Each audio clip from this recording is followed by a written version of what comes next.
me go back to it. You've just killed one of the most prominent people in your generation. And supposedly your motive is that's where you killed him, right? You assassinated him. Probably the first living thing you ever killed in your life, and you did it in front of 3,000 people. The whole world, this is a global event, very quickly. Your adrenaline, and you also know, because you tell your parents when they contact you, you're just going to kill it. So you know that your last moments on earth are now enveloping you. That you know that. You just shot this guy. It's all over the news everywhere. And the cops are either going to kill you in a shootout or you're going to kill yourself before they take you, right? So your last moments on this earth are with you. And you're telling me that you write your boyfriend and say, Dad's going to be so mad about Grandpa's rifle. Dad's going to be so mad about Grandpa's rifle. Dude, your father is supposedly MAGA. Your parents were supposedly good people that raised you. They're Mormons, so they're supposedly rock red conservatives. You just murdered the most important young person in the world in the conservative movement. You murdered him. You shot him down like a dog, and you're telling me that you're going to text here, Dad's going to be very upset I lost Grandpa's rifle. Are you kidding me? While you're explaining everything, oh, we left it here, I left it here, but I think I got a palm print on it. I think I left a fingerprint on it, a palm print. You expect me to believe that? Also, and this is the engine, I really want to thank the engine room. I think this is one of the North Carolina engine room. Reminds me that Gutman, the ABC reporter, is getting teary-eyed. You know what he's getting teary-eyed about? He's not getting teary-eyed because they went through the capital murder charges. The capital murder charges for this guy. They're not getting teary-eyed and thinking there about how he, put the things on the bullet and shot him and killed Charlie Kirk in cold blood in front of the world, including his children and his wife. The reporter's getting teary-eyed and choked up because wasn't that tender? Wasn't it tender? Wasn't it very touching? I didn't expect that. It was very tender. Who gets the time to write a Shakespeare sonnet to your estranged or your lover that's remote, but I'll be back in a couple of days when the heat's off? In that moment, is that what wells up in you, a Shakespeare-like sonnet that can draw tears from a hard-bitten ABC News reporter? David Muir, we're curious. We got a question on that. How did the guy have time to write a sonnet? How did he worry about Dad's really going to be upset about Grandpa's rifle? Dude, I think your father may be upset that you shot a man in cold blood in front of the world. The best of his generation. I think your parents they may talk about that first before they say, oh, by the way, did you bring the rifle back? Did you bring the gun back? I am absolutely not buying this. Now, maybe they have other evidence and we'll see it all and get it all. And hey, I'm not buying it.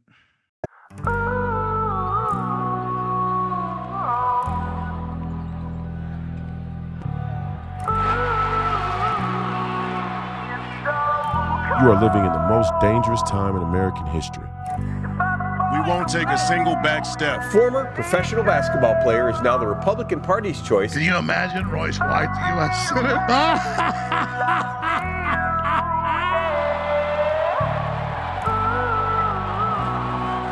White won the endorsement on May 18th with 67% of the vote. There's nothing that guarantees we win. But I guarantee you if we lose, we will die.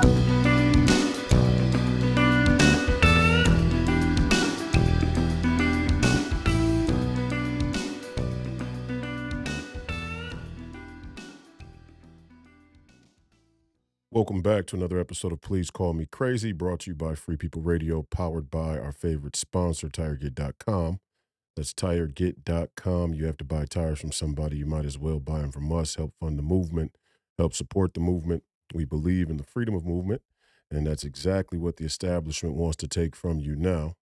I'm your host, Royce White, here in the belly of the beast, Minneapolis, Minnesota. And this is episode number 278.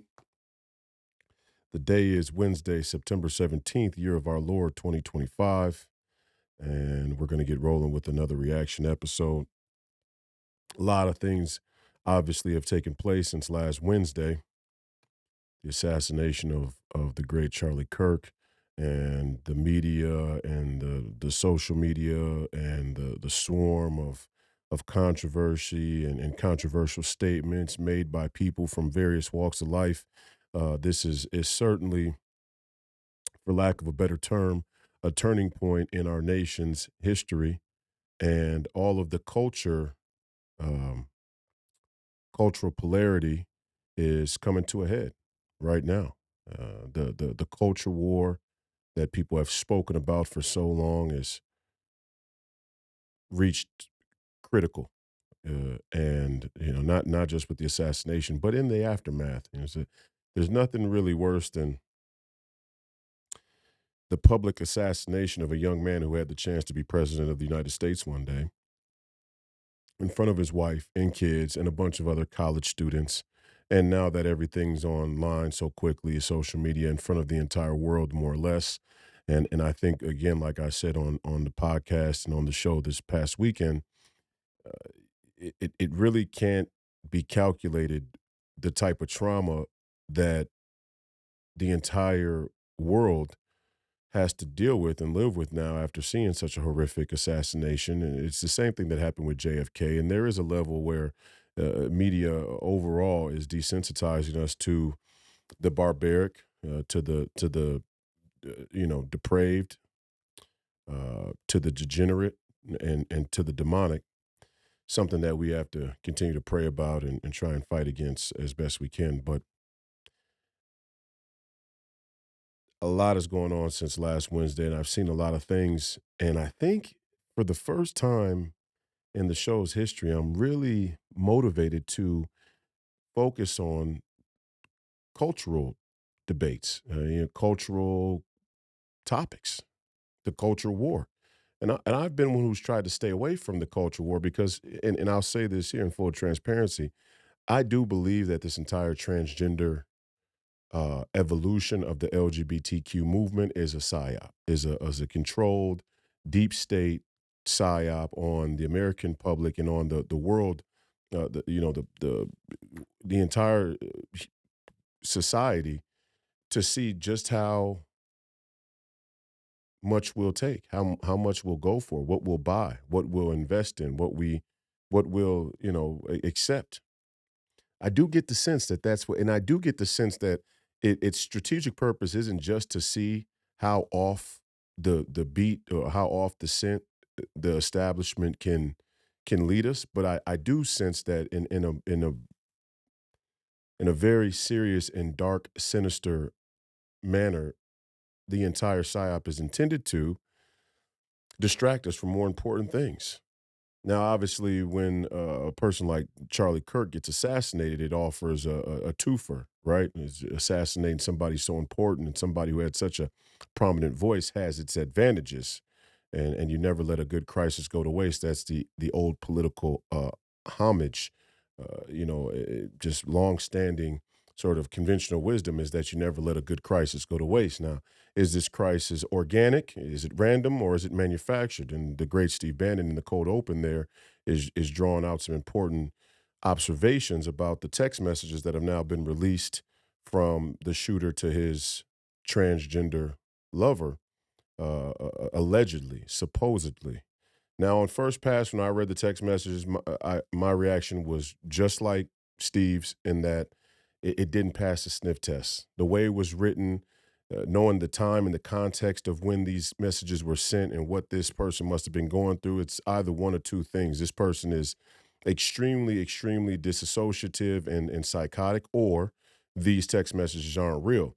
And it's hard for me to believe, and this goes for all these mass shooter cases, it's hard for me to believe that these individuals are suffering from extreme or severe mental illness. I went through that the other day. We have to be very careful not to conflate severe mental illness with general, kind of common, everyday mental health struggles, and then the demonic, pure evil. Because there is a difference, there's a distinction, there's a separation to be made. We have to rightfully make it on both ends so that we don't pacify and justify people who are actually demonic by calling them mental ill. And also, so individuals who struggle with everyday anxiety, depression, PTSD, like many of our great veterans, aren't lumped in with the evil, right? So it just doesn't pass the sniff test to me that all these shooters are dealing with severe mental illness, but they're able to make, 180-yard kill shots with a long gun. And not only that, but then they can, escape the scene. And if you watch those videos of the alleged shooter taking, running off of the roof, he he he didn't even stumble. No. If you notice it was a very chilling video to watch him run off of that roof because he was very military-like in his escape. Even the video of the house where the house had caught him walking the driveway and he's limping, he's got the long gun in Yeah. his pants. The confidence. Yeah, and again, it does not pass this, and maybe we're wrong. It's Yeah, possible. it's possible. I'm not saying that it's impossible, but it doesn't seem probable, and it's completely reasonable that Steve and a bunch of us have serious questions about this story, and the shooter.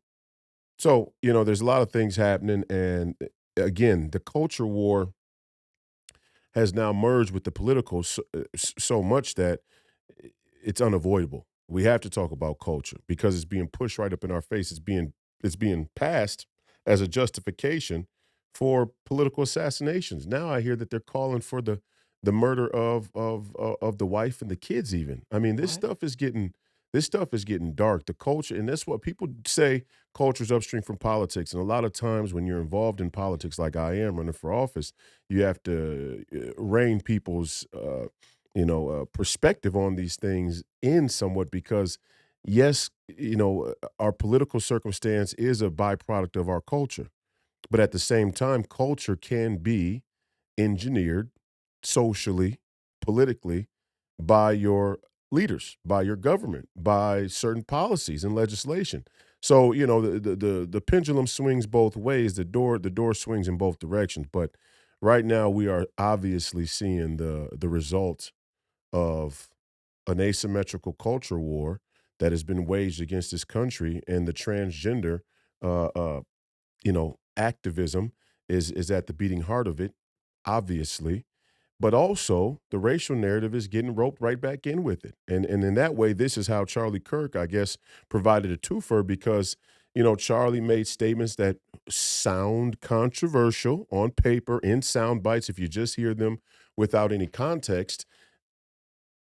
I guess I'm going to be just as controversial as him, and if not even more, because I would say some of the similar things, although I probably wouldn't say them nearly as polite as the great Charlie Kirk chose to. And he did try and say some very tough, uncomfortable things with a smile and some grace. And I'm not as gifted and talented or patient in that way.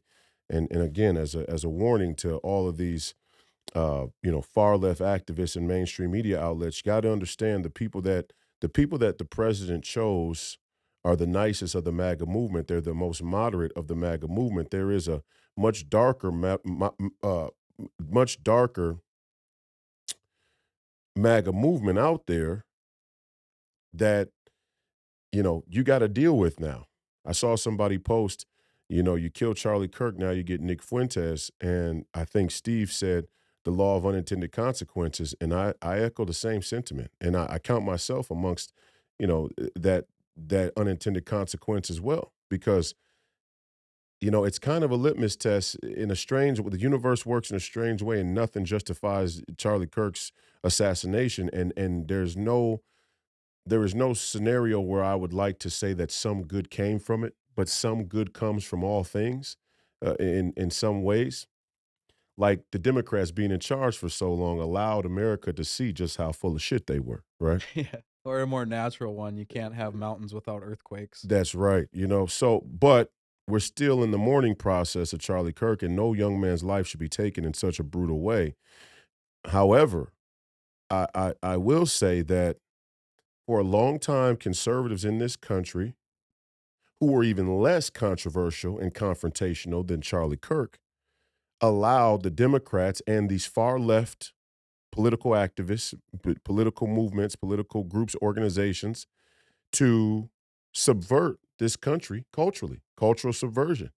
And it's been on for a long time. And it's the three-headed hydra: the feminist movement, the LGBTQ movement, and the Black Lives Matter movement, or the pro-black, anti-racist movement, social justice warrior movement. And that's kind of the three-headed monster there, that they've used to perpetrate this cultural subversion, this culture war. And when you really look at it, and this is why we have so many videos today, we're going to get right into them, and I'm not going to spend as much time on them because I just want to show people what I'm seeing.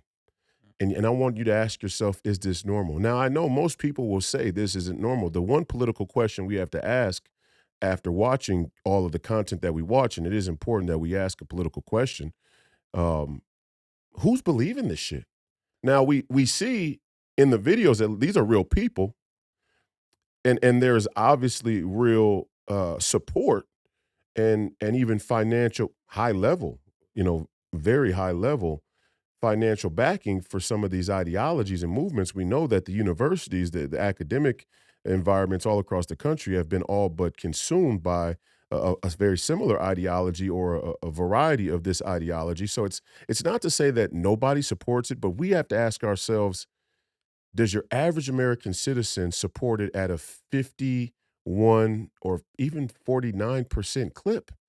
And if it is the case that 49% of the country, 48% of the country, 52% of the country actually believes in the stuff that you're about to watch, one or two answers. A, they don't see the two as being associated. They don't see the Democrat Party as being, directly associated with the lunacy, or the other is that we have a meltdown and a crisis of culture in this country. We have a meltdown and a crisis of academic institutions, philosophical currency, right? Just kind of critical thought, and critical.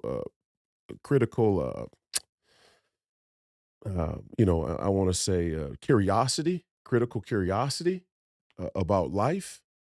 These are the makings of a country that is in decline, in rapid decline. And you could talk about economics and the state of our military, and all these things are related, right? I mean, when you start to push this woke agenda and these ideas that aren't based in reality in your military, which is supposed to kind of be the most grounded piece of your government and your military, because it's your security, right? Just all the security comes first.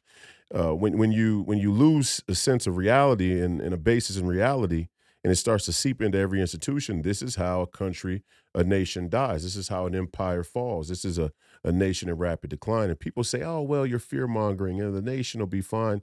Listen, people don't understand the decline of a nation, the decline of a society, and then the collapse of a society happens kind of like going bankrupt. They say you go bankrupt, it happens slow and then all at once. The same thing happens in the collapse of society. So we're going to go through some of these cultural wedge topic issues, and yeah, the LGBTQ is at the heart of it. I don't understand it. I just got to be honest. And I grew up here in Minneapolis, and we have a very, very prominent LGBTQ community. And I said the other day, and people didn't even like this, I said the entire LGBTQ movement is just homosexuality. The whole thing is a homosexual movement. We don't, I mean, even to make an acronym out of it and try and delineate all the different identities under an umbrella is an attempt to make something seem more normal than it is. Lesbians, gay people, gay, the LG, gay, bisexual, gay, transgenders, gay, homosexual, queers, gay. And the plus is super gay. The plus is as gay as, I mean, it's ultra, it's uber gay. So, I mean, I'd be careful. I think they throw people of color in there now. and that's my point, right? And now, BIPOC and black people, and, it's just an all-inclusive, and they say it. They come right out and say it. It's kind of strange that there's even a sizable portion of the American populace that believes it. Honestly, I wake up sometimes and I just sit there and think, we're on the brink of civil war about the most bizarre thing I could possibly imagine. I mean, I don't remember a movie or a book or a TV show or a cartoon that had a more bizarre plot to it. And this shit is bizarre. It's really bizarre. And look, there have been lesbians since the beginning of time. There have been gay people since the beginning of time. There have been bisexual people since the beginning of time. Alexander the Great was, supposedly bisexual, and his cousin and the Greeks. And we know that there was a huge part of our Western history where very, very successful empires and nations, such as the Greek Empire, and even there in Rome, there were a lot of, sexual proclivities that us Christians would say is immoral and unnatural. But the transgender thing is completely new.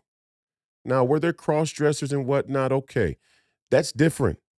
A woman dressing up as a man and saying, I'm cross dressing. I'm a man, but I'm dressed as a woman. That's kind of the Tu Wong Fu. If you remember the movie Tu Wong Fu, you know that movie? I don't, Oh unfortunately. yeah, and it's a funny movie, with Wesley Snipes and John Leguizamo and I think I forget the other actor's name, but Tu Wong Fu is a funny movie. It's about three guys who, I think they need some money or something. I don't remember the exact plot, but they dress up as women, all three of them, and they go across, from town to town, and they're, it's the plot of the movie, and it's funny, like Miss Doubtfire. Robin Williams was funny. Big Mama, Martin Lawrence dressed up as a White woman. chicks. The White Chicks, right? Wayne's brother, funny. That was funny. Even Eddie Murphy with Nutty Professor. Is that right? No, it was the Nutty Professor, right? I don't know that movie. I'm terrible Okay, with well, movies. Eddie Murphy dressed up as the Clumps, and he played the grandmother sometimes. Okay, we get it. There's some humor in it, but it was supposed to be a joke. And part of it, I guess you could say, normalized cross-dressing. And then we took mental health, and this is what makes it real personal for me. And in full transparency, what makes it real personal for me is 10 years ago, I was one at the forefront saying, hey, mental health is a crisis. It's the greatest social issue we face.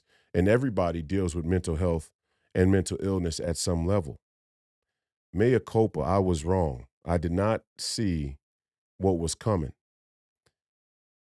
I wasn't, mature enough and wise enough politically to see what was coming. Because not in my wildest imagination did I think mental health and the everyday struggles of people who deal with anxiety and depression and PTSD and eating disorders or with certain phobias and whatnot, trauma from their childhood, all these different things.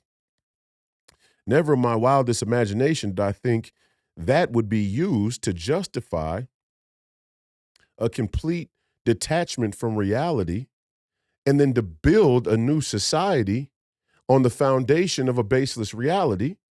I never thought that was, and let's clarify. Everybody struggles with their mental health. The human condition is built upon two axiomatic emergent qualities, angst and despair. Every living being has to wrestle with angst and despair. Angst is what gets you up in the morning. If you weren't a little anxious, if you didn't have a little push to get up and do something and you sat still, you die. We see that in old people who retire and they don't have a hobby or they don't have a passion project or something that they're doing, a loved one. It's why a lot of times you see old people die very soon after their spouse dies, their significant other, because they find themselves sitting around, and that's not good for the body. It's not good for the mind, and what's not good for the mind isn't good for the heart, and what's not good for the heart ends up killing you, right? So angst kind of is the thing that gets you up out of bed in the morning. Despair is that finite reality that we all have to contend with. Every last one of us will eventually die. And the proposition itself is a catalyst for despair. So I want people to understand that the two fundamental emergent qualities of the human condition are angst and despair. As such, at different times in our lives, we all struggle with mental health. We all have times where we're anxious and we're kind of down and depressed or sad, or we are a little too excited, or we're a little too let's call it uh, uh, I'm sorry, I'm losing the word. We're a little too procrastinated, right? And these are things that are natural, and they can get tough. Mental illness, mental illness is something different. And there was something that happened here during my time as an adult in the last 10 years where we really started to talk about mental health. It was emphasized that mental illness is on a spectrum, right? That mental health is one continuous spectrum, which took away the delineation for the demonic and the severely mentally ill. This was a huge, huge mistake. This was a huge, huge mistake. Yes, everybody struggles with their mental health at some level, but there's a difference between having anxiety as a young college kid because you got to keep up your grants or your scholarships, or maybe your sports or your activities or whatever the case may be. Maybe you work a job and you're anxious about your responsibilities in life, and that's something that most people deal with. It's called being an adult, right? And sometimes when you're younger, you have anxieties too for whatever reason, because maybe you're just an anxious kid, and that happens as well. There's a difference of having mental. There's a difference of in having mental illness, diagnosable, need for medical attention, which often isn't the best and isn't curing in its nature anyway. The medical intervention, we usually just slap people with medicine, with drugs, pharmaceuticals that have black box labels, which say can cause suicide and violent bouts of aggression and violence. So, I mean, we don't have great answers to this situation anyway, which is why 10 years ago I said it's obvious this is the greatest social issue of our time.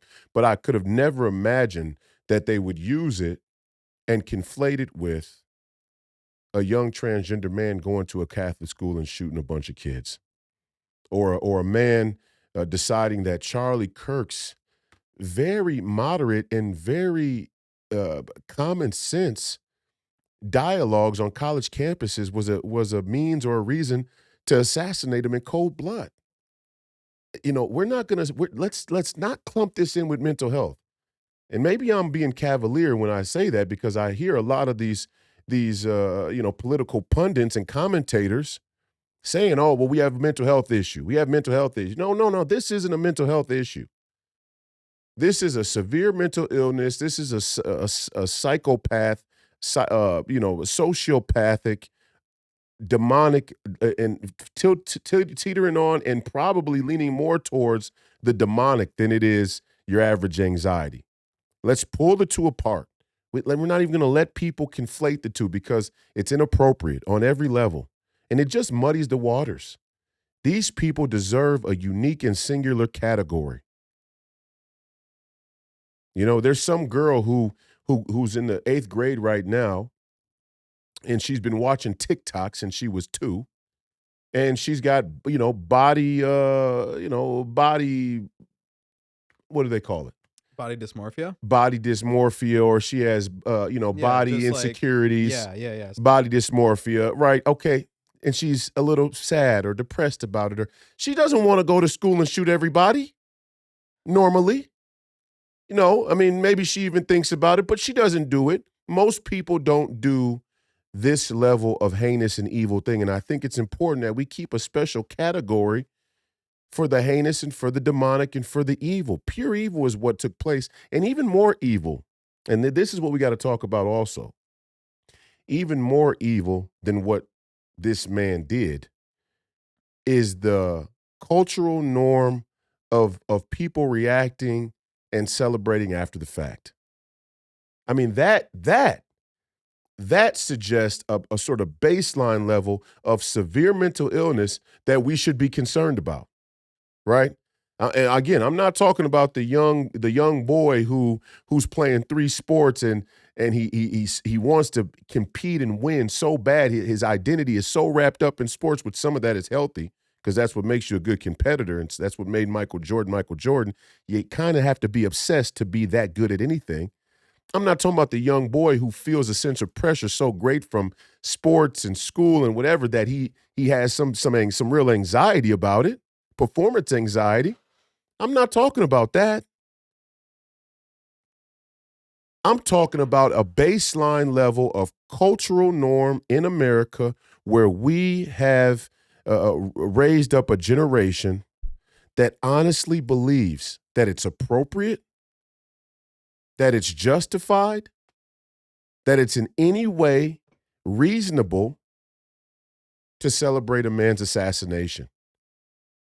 It's absolutely a sign of severe mental illness, much different than your average depression, anxiety, and whatnot.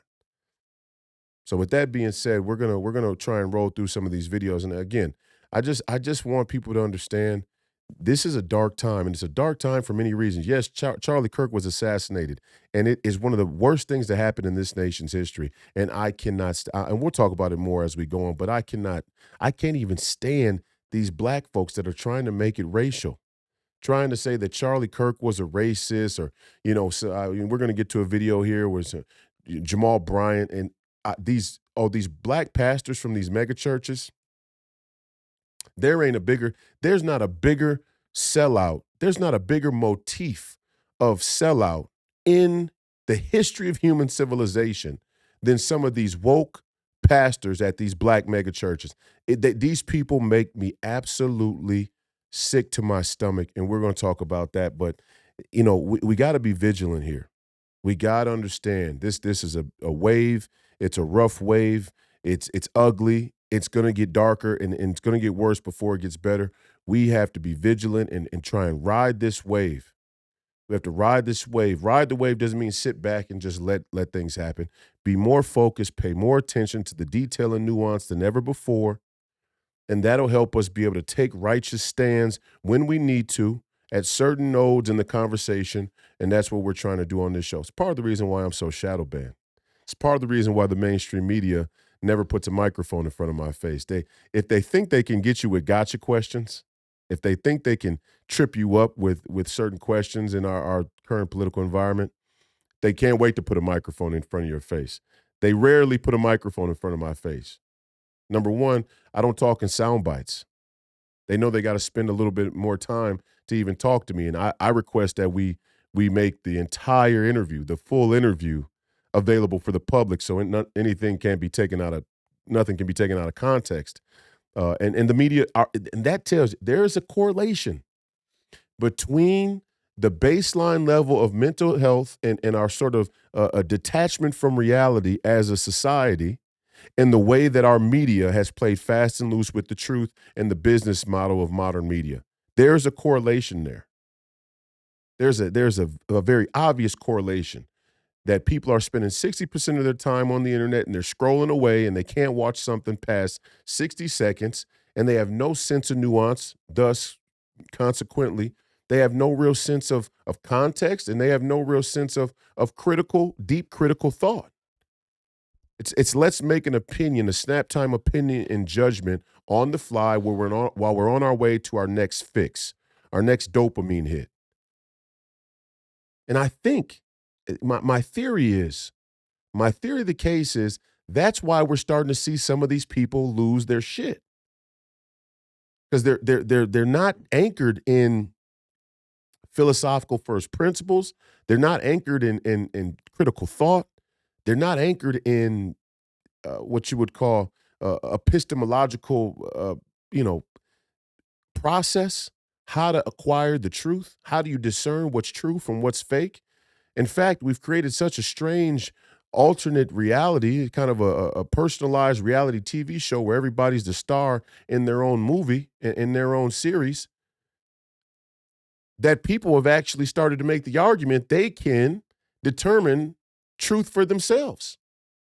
And I don't mean like their own individual truth. I mean, they call it that. Is kind of a dog whistle for the woke movement. Anytime you hear somebody talking about speaking their truth, you know right away they're living in that sort of narcissistic reality. There isn't, you don't have an individual fucking truth, okay? And sure, there are your opinions and the things that you may think and feel, but they're in the context of the reality that you live in with everybody else. As soon as you forget that and lose that, you're already on the path to the demonic, because you you lose your sense of humanity. What humanity is at bottom is an understanding, an acceptance, an appreciation, and a gratitude that you have the blessing, the miracle that it is for you to be alive with other people, and that you can have fellowship and communion with other people if you so choose. You want to live in isolation, that's fine. But if you so choose, you can go out to the grocery store and go on down the aisle and get some food that's been prepared for you by other people, and get up to the cash register. And if you're a young man, meet a nice young lady and shake her hand, introduce yourself, be confident, go up to her, ask her to go out on a date, go out on a date to a movie or wherever, and enjoy each other's company, and go on to have children and be married. And I'm sure that's probably the story of Charlie Kirk and his wife in some variation. And this is a blessing. As soon as you start to say, I can create my own truth and my own reality completely detached from everybody else, you're on a dark path. And we've promoted that. And I tell you, when we tell you that artificial intelligence, that technology is the predicate for a loss of sacred honor, for a loss of goodness, general goodness in human society, I think I just made the case. I mean, that's it. That's it. You can't create your own reality. We all live in reality together. So this is a dark time, but we're going to try and cruise through it as best we can. We have to. There's no other option. You survive in advance. That's the name of the game. But there are big, big questions in front of us. And we have to answer some of those questions. And we're going to try to answer some today with some of these videos. We're going to run through these here. Let's get started. The great Steve Bannon again. You got the kid down. You got the boy down in St. George, right down the street from this kid. Another Mormon family. I think he killed his parents, burned the house down. Another young man transitioning. And let's get to the psychiatrist. Let's get to the doctors. Let's get to all of it. Let's see the records. Let's get the text message from all of them, the notes from their meetings, what they did to these young men. Right? Yeah. You know, Medication. searching for a motive, still searching for a motive in Minnesota. Hey, I think I've got a thing to look at the motive. Why don't you look at the manifesto? Yeah. That Right. guy sent videos and page after page. I mean, he's got a bigger manifesto than the Unabomber. They found the Unabomber's motive pretty quickly, didn't they? Well, hey, that one's up in your face. And that's 115 rounds of a high-powered rifle right there through stained glass windows, shooting little children in church pews during Mass. Jesus. What could be, on the first day of school, what could be more innocent than that? These people are demons. They're demonic. Anybody wants unity and anybody's going to back down now, go ahead and back down. I don't give a damn. Amen. Because we ain't going to back down. Amen, sir. And all we got to force it and get this terrorism thing and get into it and find out who's supporting it. And yes, media people, media platforms, well-known media companies, prominent politicians, and the money. You got the three layers. You look at the three layers. You're looking at the foot soldiers. This is the way Antifa works. And others, you got the trans thing of Antifa, which has been radicalized, and they're quite violent and vicious. You don't think they're violent and vicious? And look at the hate being spewed on Charlie Kirk and the memory of Charlie Kirk and Charlie Kirk's widow and the two little children. It's unbelievable. Hate, pure, unadulterated hate. They're joyous. You heard an eyewitness yesterday, the guy who ran for governor, Phil Lyman. If you haven't seen the afternoon show, we had him on for almost an hour. He's there. Here's the gun. He had just talked to Charlie before Charlie went out to the tent. He says, here's the gunshot goes up. People are scattering. And there's two young college girls sitting there dropping the F-bomb about the crowd. Come on, you don't think that crowd, there's certain people didn't know something was going down. No. You absolutely dead wrong. We said this from the very moment it happened, and everybody, no, it's just a lone thing. This is where I get the University of Alabama professor. Hope you're proud down there, Tide. Roll Tide, roll. You got a propagandist. A propagandist. Oh, I think it's just a lone wolf. Yeah, well, you would happen to be wrong, bro. Yeah. You would happen to be wrong. And you're working in the employ of the enemy. Amen. Steve Bannon delivering it as only the great Steve Bannon can. Absolutely correct. 100%, 1000% spot on. This is not a lone, disassociated, uncorrelated movement. The movement is not, the movement is organized. In fact, the decentralized nature of the movement, or the perception of a decentralized nature, is part of the entire strategy. It's part of the offensive, for it to seem like these activists are all working by themselves, whether it's the individual groups or the individuals themselves. And now we find out that the shooter here in the Charlie Kirk situation is almost certainly linked to an entire group of transgender activists. At least there's a Discord channel there, and we got to keep finding out more information. It's hard to make heads or tails of what's being given to us, and we'll talk about that a little bit on the show here. I think we got a clip that some people are calling into question what we've been told about the text messages. And again, they do read rather sketchy. I'm just going to say they're real sketchy. Real sketchy. Yeah, the tone of it is real sketchy. It's not, honestly, I read it, and there was a chilling effect. And then I thought to myself, that didn't read right. Yeah, dude. Once I was reading it, and I was like, why is he explaining every single evidence point? Everything Weird. that was brought Real forward to us at weird. first. He's just pointing it out one by one. All of the Crazy guy. questions, seriously, it sounds like it comes straight out of the bowels of Langley. I mean, the text messages sound like they were, and if they weren't, you got to understand why people think this way. People are completely justified in thinking that there's a cover up, that there's more than meets the eye. Anytime somebody, especially somebody as prominent and important, impactful, influential as Charlie Kirk, anytime he gets assassinated in cold blood at what appears to be such a random time, people are going to ask questions, and rightfully so. Again, you're talking about a young man that had the chance, was on the road to potentially being the president of this country one day. But those text messages read real strange. Real strange. I read it, and it had that chilling effect on me. And then I thought to myself, wait a second, let me read this again. Because you got to do that. And I encourage everybody out there to do that.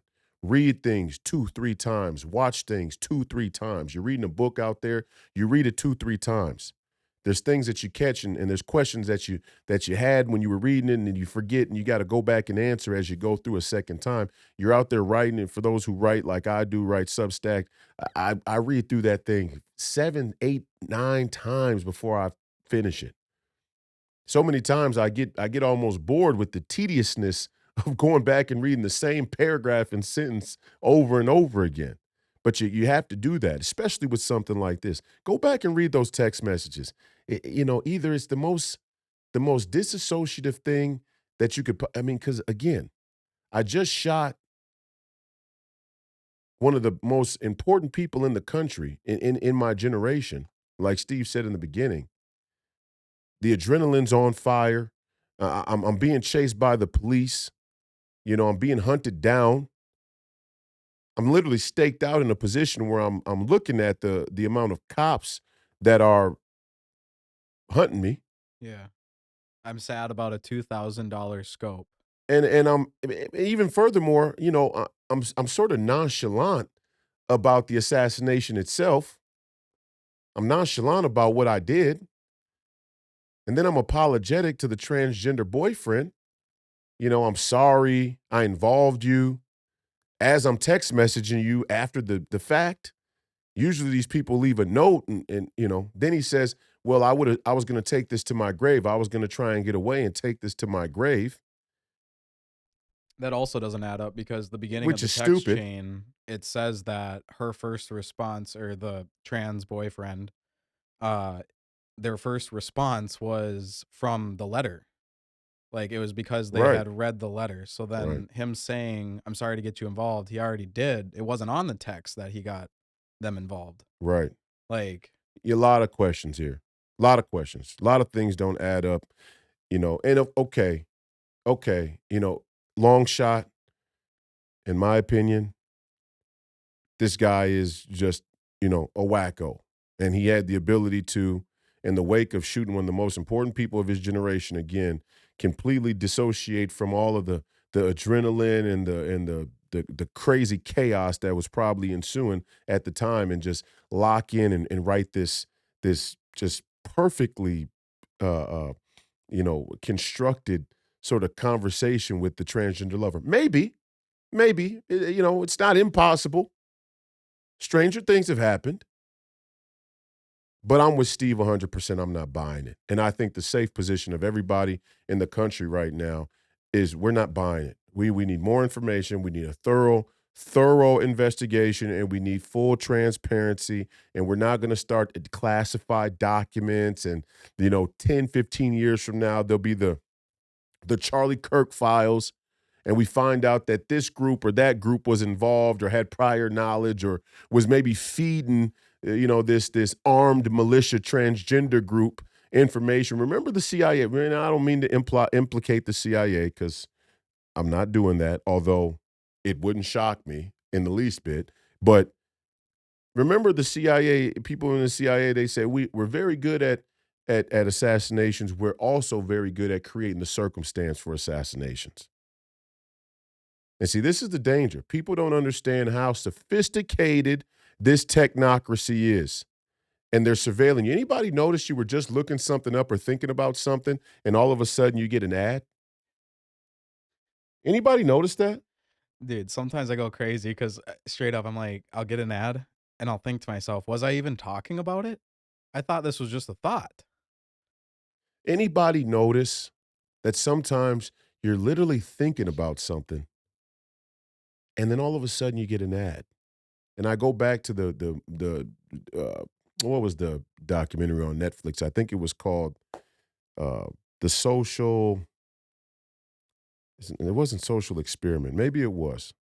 But anyway, it was the big tech people talking about how they're looking at data, and they could basically predict your movements, your physical movements, based on your data patterns. Okay, I'm not getting into it, but what I'm saying is we're getting into a dark time here where the echo chambers that people fall into, the activist groups that they're a part of, the things that are suggested to them in their algorithm, the things that are suggested to them as related material from their internet searches, okay, could certainly be crafted in a way that would encourage a person who's already struggling with disassociative, psychosis, who could encourage them to, the new MK Ultra isn't going to be we drug you up and set you off. It's going to be we sophisticated in a very sophisticated way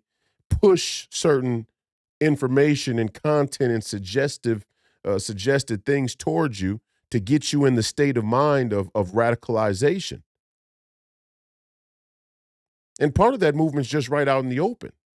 So you got two fronts of it. You got the out front sort of social activist movement that's becoming more and more radicalized and more calling for violence, like many Democrats have. I think we have a video on here today showing a bunch of Democrats calling for political violence. So you got the upfront piece, but I'm talking about the potential operationalized piece of it behind the scenes. You piece these things together and you target an individual and say, okay, all right, we're going to profile this individual. We're going to start to feed them little bits.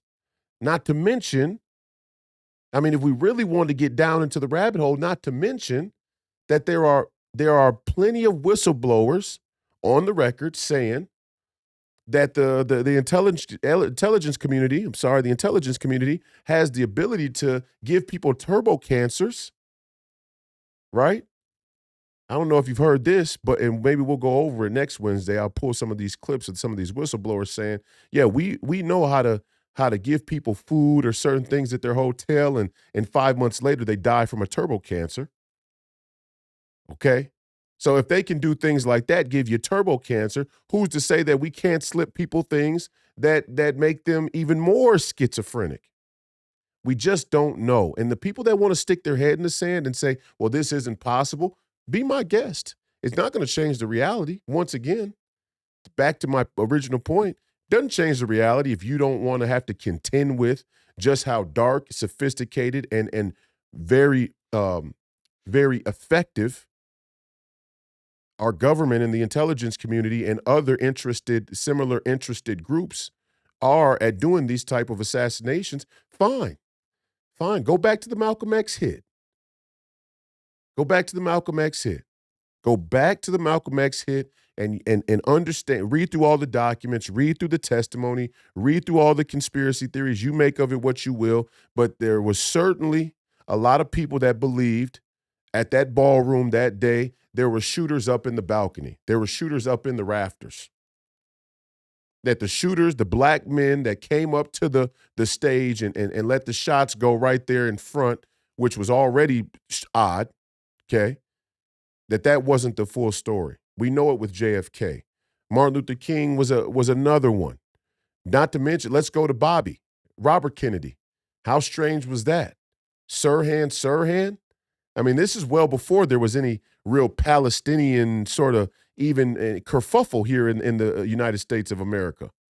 A guy named Sirhan kills Bobby Kennedy, walks right up to him in a hotel, and he's got the guy's entire exit plan mapped out. He knows which way he's coming out of the hotel, and he's right there to pop him, and okay.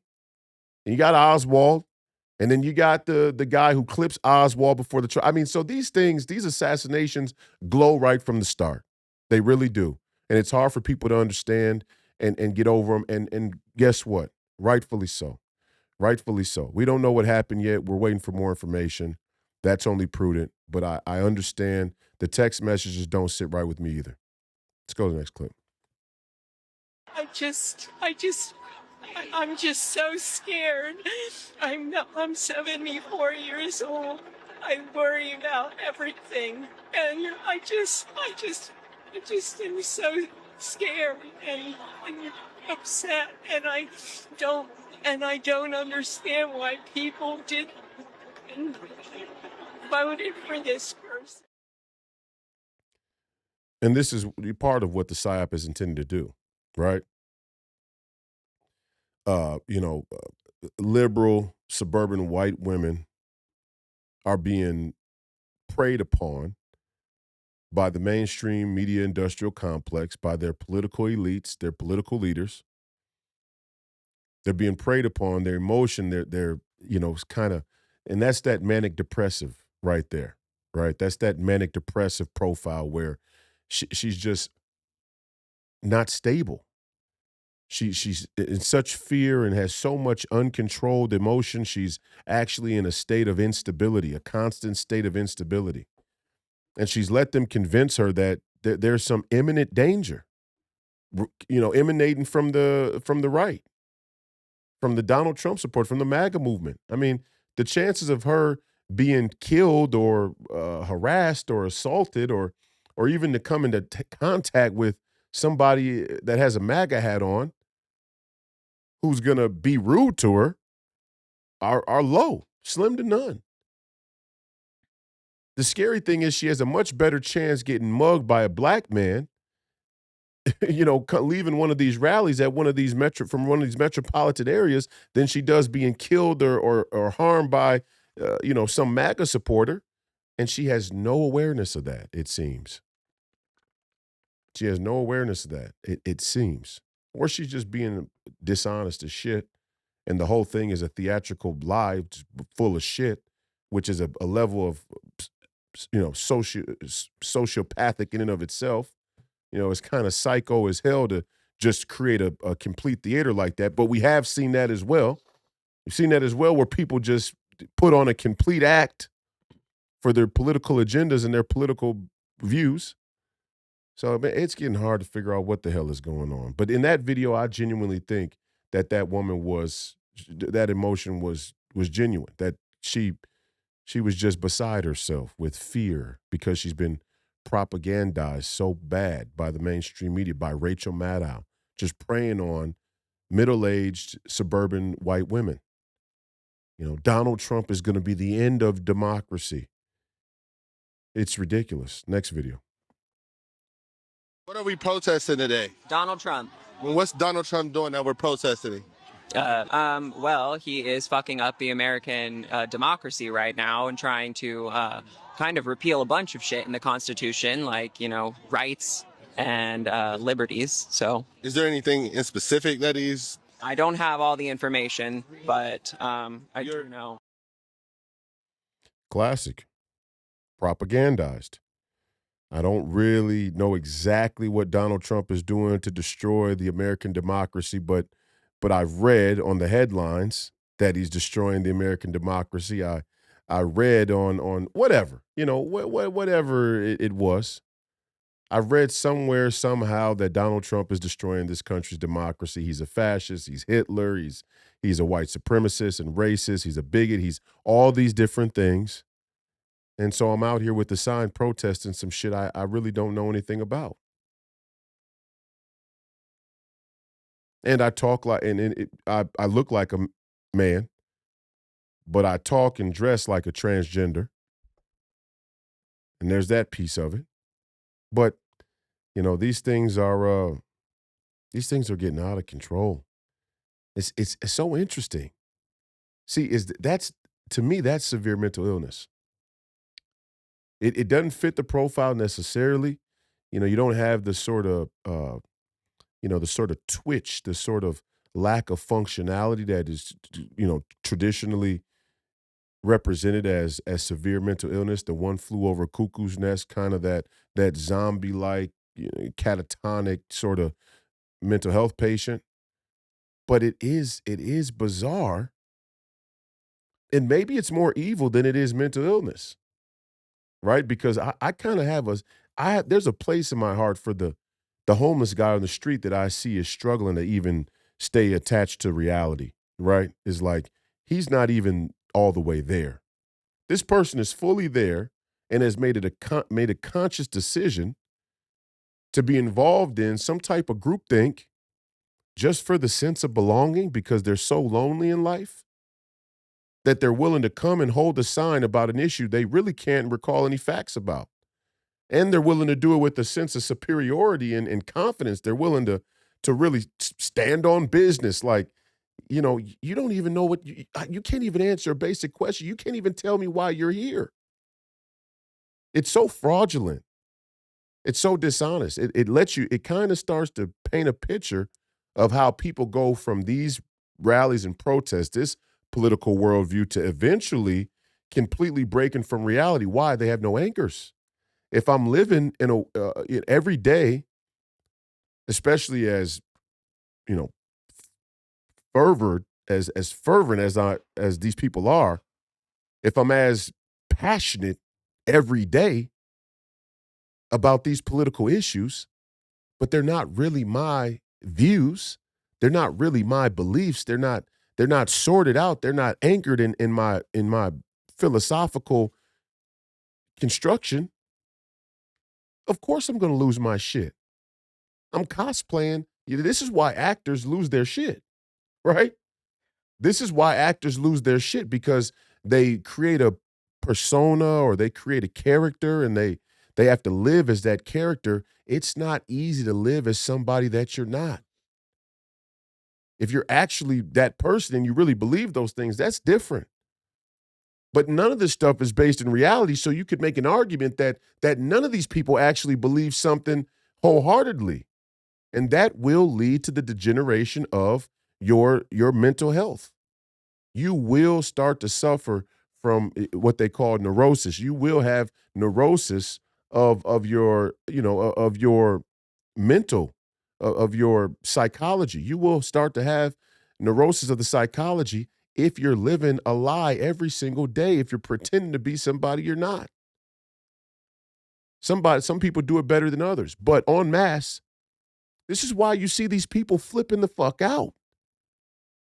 They've been lied to. And the scary part is, I think the people who created this PSYOP, the people who are running this social engineering, they know if people live in this type of radical dishonesty, if people are this politicized and polarized in their ideas, in their views, and they live it out, vicariously through these political organizations and activist groups, they know it will start to fracture the minds of the participants. They know it.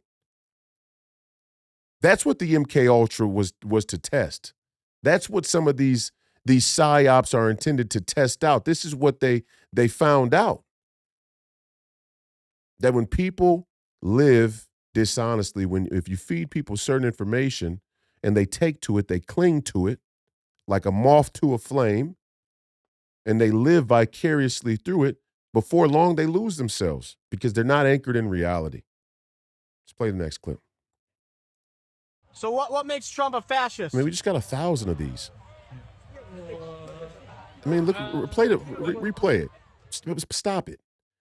First of all, a lot of these people are on drugs already, okay? They're just getting high. They say they're vegans, or they, and then they displace all of they say there are 3 vices of the human condition in Christianity that you have to have in order, right? Lust, hunger, and there's a third one. I forget it off the top of my head. I'm sorry. But, these people don't have, lust, hunger, and drugs, substance use, right? And these people don't have their drug use in order, their substance use in order, right? They're all for the substance abuse and the sex, the lust. They don't have their lust under control. So then it all gets thrown onto their diet, their food. And so you have this strange combination of individuals who are getting high and a part of these strange sexual activist organizations and movements, but they're vegans, right? Right? No, seriously. They're vegan, cokehead, omnisexuals. Am I lying? You're not lying. Is this true about your age group, Tanner? Yeah, that's true. And Tanner's a little bit, he's mid-20s. You're mid-20s, right? Yeah, 25. 25, mid-20s. And I'm a little bit older than you. I'm, mid-30s, 34. But it's pretty close in age. It's the same generation, more or less. But I started to notice it in my own generation. And there's even some people who are older than me who suffer from this, where their lust and their substance abuse aren't in check. In fact, they're raging out of control, and people try and balance it with an obsession about their diet. And so you get these strange vegan, cokehead omnisexuals. It's the weirdest. But again, look here, we got a guy right here who's got a sign. First of all, this guy's either high or he's suffering from real, mental impairment. Yeah. I don't know which one it is. But again, I mean, if you show up to a rally and you grab a sign and you're mentally impaired, do you know you're mentally impaired? I don't know. I don't buy it. I think this guy's just high off his ass. I think it's like a mass hypnosis thing, because there was a long time ago, you heard of the dancing plague? Yeah. Yeah, and the whole thing wasn't even really, it was one real disease, but then all the other people started imitating it. Yeah. It's strange how it works, yeah. isn't it? There's a psychology behind it. Play it again. He says, watch his manner. These people, and the scary thing is, fine, okay? People have struggles. I get it. Not all people are made equal. Okay? That's a misnomer. We're not all made equal. People are different. But do we have to let these people run the society? Seriously. What the fuck? There's the whole purpose of meritocracy, especially when it comes to government or business, in sports, whatever else is, you let your best people lead. And there are people with struggles, but they got to kind of sit to the back. And it's like in basketball.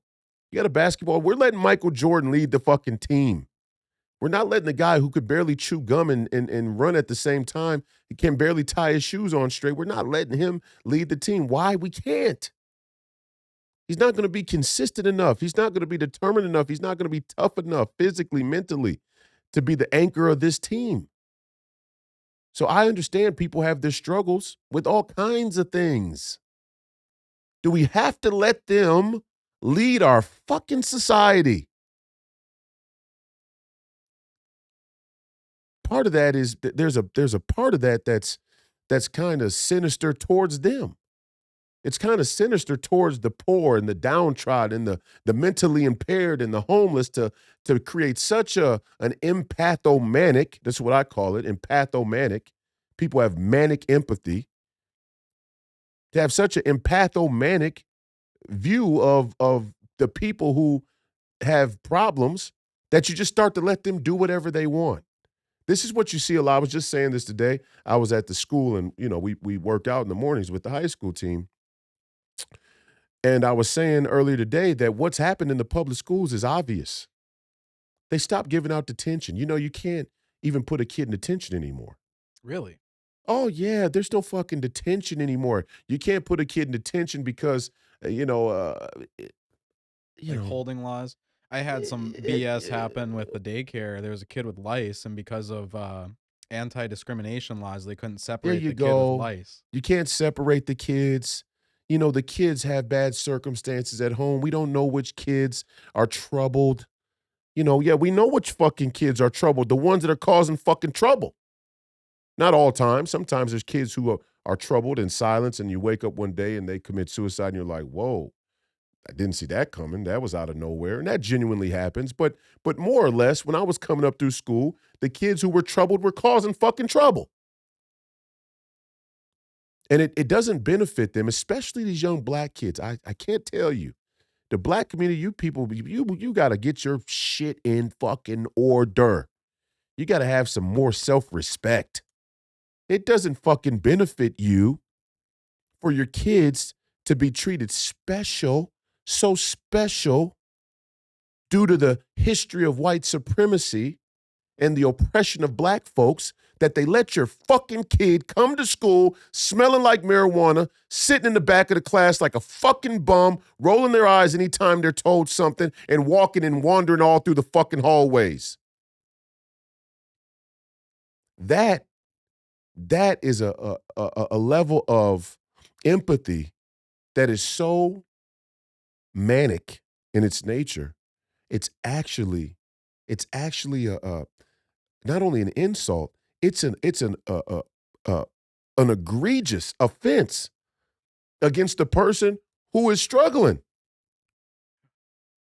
It's like winding somebody up, apropos to our conversation today with the CIA, and you could make the argument that the black community as a whole across the country is a sort of psyop of the CIA to wind these people up and let them go and just watch. It's sick, twisted shit. We're going to act like there isn't a murder problem in the black community. Are you fucking kidding me? The murder rate in black people is 10 times higher than the murder rate in white people. 10 times. 20 people per 100,000 is the murder rate in black communities, in black America. It's 2 for white people. Now, on the flip side of that coin, you say the suicide rate for white people, the annual suicide rate for white people, white men specifically, is double the entire homicide rate. That's a staggering statistic. The total number of suicides just in white men is almost double, if not close to triple, the total amount of homicides across all demographics. So suicide outnumbers homicide 3-1, nearly. That's dark. Something we got to deal with, something we just need to be honest about. But there's a difference between killing yourself and killing someone else. There's a big fucking difference. And there's certainly a difference between a white man being depressed about whatever it is going on in their life and deciding to take their own life versus a young black man killing another young black man for no reason but the fact that he thinks it's cool because the rapper he listens to says it's fucking cool. There's a big difference in the two things. And this is where statistics and the nuance of statistics are tricky. Yeah, you could look at death and say a death is a death, a person is a person, and you could do violence against yourself. You kill yourself, that's pretty violent. Actually, that's really fucking violent. But there's a difference. The nuances are important. The details are important. The devil is in the details. The difference is you could make an argument that the only reason black people don't kill themselves at the same rate that white men do, that white folks do, is because we're so preoccupied with the fear of being killed by one another or actually killing one another, which is all the way fucked up. I mean, that's fucked up. We're so preoccupied with hate one another and being violent with one another, we don't even have the time to contemplate our own life long enough to be sad enough to decide we don't want to do it anymore. That's fucked up. That's some dark shit. It's back to the point is these schools, you can't put a kid in detention anymore. There's no fucking detention.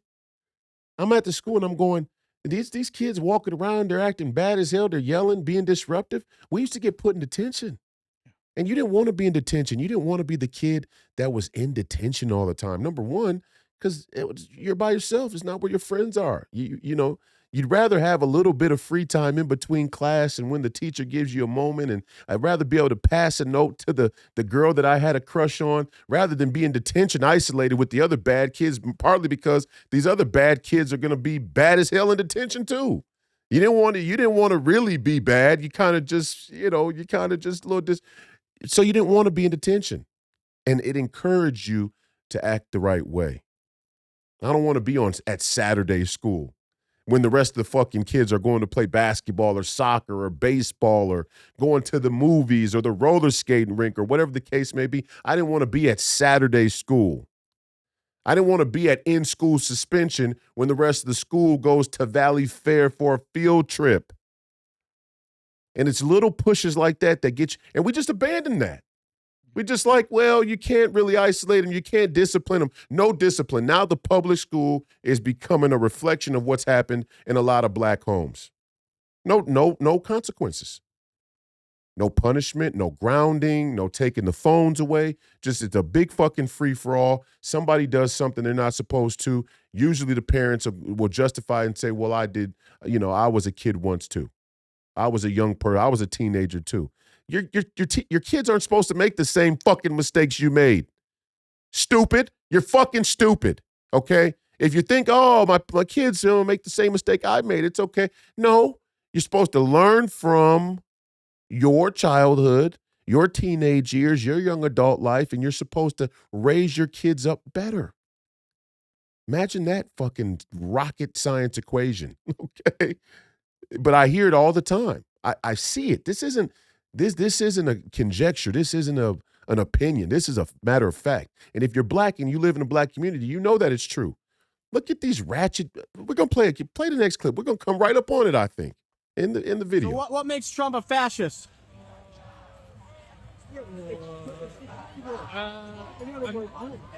What makes Trump a fascist? It does things without Yeah, talk loud. I don't have my mic on. I'm not really good into interviews. Sorry? Yeah, he's not really ready to interview. He's fucking high.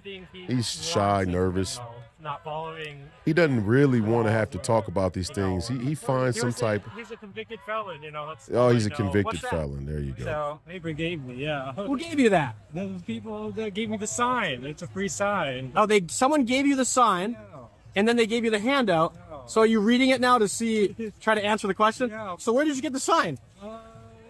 All the way in gatekeeper's house. Okay. Yeah, it was just big.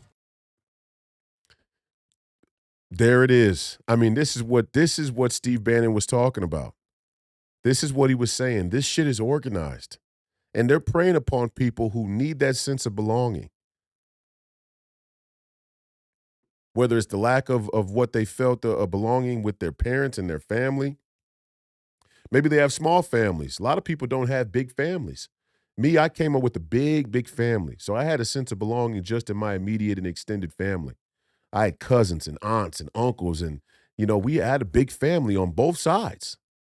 Grandfathers. I had 2 sets of living grandparents when I was growing up. So I was never searching for that sense of belonging and trying to be cool. Some of it you do. I mean, all of us in some ways kind of, trend towards what's popular. That's the effect of pop culture.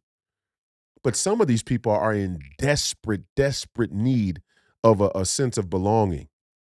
They are truly lonely, and they will follow the herd to a political rally they know nothing about, get handed a sign by some college, university, political activist group, and they will find themselves pushed in with the rest of the sheep to hating Donald Trump, to calling people fascists. And then they'll tell us that this isn't organized. Then they'll try and represent these people as natural supporters of their political party and platform. They're not. You just saw there the true effect of the mainstream media on young people in this country, on some young people in this country. Do some young people really believe in Marxism and communism? Yes. Do some people just go along with it because out of every 10 channels on television, 9 of them are inundated with the same political propaganda? And that's why you see the swing of Donald Trump and President Trump and alternative media, social media, the podcast world. As soon as we started to present alternative opinions with some equality, lack of a better term, there's some equal footing of alternative opinions through the internet, all of a sudden people start going, what the fuck is this? What are we buying here? And I even I felt it myself. I went through it. Growing up in Minnesota, in the Twin Cities, in Minneapolis, there was like this subtle, unspoken agreement that the Democrats were the right party and that the LGBTQ movement was completely normal, and this was just trying to include everybody and make sure everybody had a voice and felt like they were, a part of the community. This is how it was fenced. Even if you weren't really neck deep in it, even if you just had a foot in it, even if you just stepped over a puddle of it, that's what you walked away with. And that was all of the different media throughout the entire media industrial complex, swarming around, and commercial here and news pundit there and a movie here or a punchline there, a sitcom, and all of it kind of forms into one sort of manufactured consensus. Consent as well, but consensus. And before you knew it, we looked up and they were bringing drag queens to read books to little kids. And we're finally like, what the fuck is this? Some parents didn't even know. Even up until 2 years ago, I was at the junior high and I was walking through the junior high and I was filming all of the LGBTQ stuff on the walls. And they got these signs and these gender inclusive restrooms, and they got like these treasure fucking hunt maps to, follow the footprints, follow the little paws to get to the fucking bathroom and shit. And I was in there filming it and I'm coming out, I'm pissed off, red hot. And another parent saw me and they're like, hey, Royce, you okay? And I went to explaining to them what was going on, and they had no clue that it was happening. I mean, they literally looked at me like I had 3 eyes. I'm like, you don't know about the drag queens being invited to schools to read to the little kids? They're like, what are you talking about? They had no clue. See, and this is why the school is the most predatory place, because for so long we were trained to go to work, drop our kids off at school as a form of daycare. And we assumed that they were being taught reading, writing, arithmetic, science, and whatever. But that wasn't the whole story.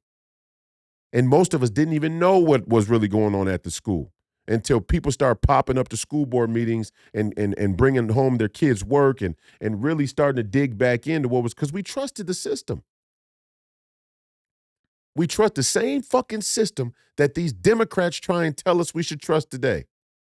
Oh, you don't trust the institutions. Oh, you're undermining democracy. That's what they mean when they say you're undermining democracy. They mean you're questioning the system. You're questioning the public school system. Where would we be without public education? Do you know how many kids wouldn't eat if we didn't have public schools? Do you know how many kids would be out on the streets if we didn't have public schools? That's what justifies bringing drag queens to read to the toddlers. It's fucking ridiculous. Here we go again. Play it. Just keep rolling through them. Shut the fuck up. These are radical Christians in there that are housing neo-Nazis. Right, but and you're defending. God, you're so fucking stupid. They don't push gays off the top. Are you kidding? Shut the fuck up, they you don't. bigot. Shut Yes, the fuck up. You don't want to learn. He needs to learn how to communicate like you do. Shame. Oh, are you gonna threaten me? Did you misgender her? Did you misgender her? Apparently. I don't know who this guy is, but he's awesome. And that cut there at the end of that logo was brilliant. But, what a weird, this is bizarre, guys. This shit isn't normal. Yeah, and I just want I feel like I'm in the fucking Truman Show here some days. I just want to point out the shirt. Don't bully me, I'll come. They want us to take them seriously, and they're wearing a shirt that says, don't bully me, I'll come. What does the shirt say? Don't bully me, I'll come. C-U-M. Don't bully me, I'll come. Like ejaculate. Yeah. Great. Of course. And of course, there's what appears to be a little kid, they're next to this dude. So you got a dude with a sign that has a shirt, a crop top on, obviously a transgender. Oh my gosh. He's got boobs. Okay, so he's going all the way with it. The shirt says, don't bully me, I'll come. And he's asking this man, did he just misgender this other man who walked up and, had a full-blown meltdown? Do you, again, I know people have struggles. And I hesitate to even, because the hour we're in, transgender lover, whatever, just took a shot and assassinated a future president. So I'm not feeling particularly empathetic. But as a general statement of just logic, I know people have struggles. Do we have to follow these fucking people? Do we have to let these people run our government and our schools and our financial system and our sports and everything in between? Do we have to let these people run our society? By their own admittance, they struggle with severe mental illness more than any other demographic that we can name. Do we have to let the most mentally ill people per capita in our society run our society? I mean, that is a sadomasochism. When you are so empathomanic that you let the craziest people, by definition, by their own admittance, by their own reporting, when you let the most crazy people in your society run your society and then justify it by saying, oh, but we just care about them so much. That's sadomasochism. There's no other explanation. You can't tell me that it's anything different. And you know what? A lot of you people are sadomasochistic. You're sadistic and you're masochistic. You like the shirt. What'd the shirt say? Don't bully me. Don't bully me. That's sadomasochism right there. And I get it. There's this sexual perversion and there's a kink to it. And I understand, okay, everybody's got their sexual thing. But did we have to mainstream it? There was a time where what you did in the bedroom stayed in the bedroom. And what you did in the bedroom, there was a time for what was going on in the bedroom. And then you finished what was going on in the bedroom. And then you went back into the real world and you had responsibilities and you had a duty to this country. You had a duty to your family and your children and your community. You had a duty. It's like, you could be the most swinging, weird kind of omnisexual person that and there are a lot of gays against groomers. And I'm not condoning their lifestyle, and I'm not condoning the sexual perversion whatsoever. As a Christian, I have my opinions about the morality of it, but I'm talking about the practicality of it. And I think we have to start to separate those two. Let's just talk about the practicality of it for all of you leftists and you know, atheist folks who reject anything Christian. Okay, we're not going to talk about morals at all because anything Christian is just white supremacy. Fine. Okay, I don't agree with you. Christianity was in Africa before it was in Europe. But okay, fine. I can go. Let's grant you the, for the sake of argument, in a true Charlie Kirk-like way, let's grant you the argument. Let's not talk about it from a morality standpoint. It's just hard to do because, I mean, if we're taking the morals out of society, fundamentally, we know we're fucked up. And we're probably taking the morals out because we want to be immoral. Because if you say there's no such thing as immoral, well, then you could probably justify assassinating somebody or whatever else the fuck you want to do. And it is strange that the guy who claimed to be the one that shot Charlie Kirk, the old man, was detained and ended up having child pornography on his phone. You know about that? The George Zinn had, really? When they took George Zinn in and they took his cell phone, he had child pornography on his phone. He's getting brought up on like 4 charges of child pornography. Wow. And he admitted supposedly, now we got to take everything with a grain of salt coming out of the investigation because the situations like this glow, but allegedly he admitted to being aroused by photographs or videos of children being sexually abused. What the fuck? See, but and so they want us to imagine if a guy with a MAGA hat falsely claimed to be the shooter of in an assassination, a successful assassination attempt, for no reason whatsoever that's clear, the motive, unless he was a part of the plot or in some strange way in real time, he just calculated that Charlie Kirk had been assassinated and whoever it was that did it, he wanted to help them get away, which isn't impossible. That's possible that he made that. But again, that's a very sophisticated thing for somebody to think in such a chaotic situation. And the fact that he would have child porn on his phone suggests this guy's not severely mentally ill. That's not severe mental illness. That's demonic. And there is an important distinction we have to make in this society right now between the mentally ill, the mental health struggles, common mental health struggles, mentally ill, severely mentally ill, severe mental illness, and full-on evil and demonic. If you falsely claimed that you were the shooter to try and let the real assassin get away without any prior knowledge to the plot, without any involvement in the plot, you just want to see an assassin get away, no knowledge of if they're going to kill somebody else, if they're going to kill somebody on their way out of the school, there's a bunch of students there, you're a middle-aged or 75-year-old man, and then you're found with child porn on your phone, you're demonic. That is some sinister shit. I don't even know what this is. Shit is bizarre. Do we have to let guys like this run our society? And I'm the crazy one? I'm the conspiracy theorist. I'm unfit to be a United States Senator. Let's roll the tape. Let's get to the next one. Trump's a bitch. Yeah, why is that? I don't know. We don't like him. That's the word around here.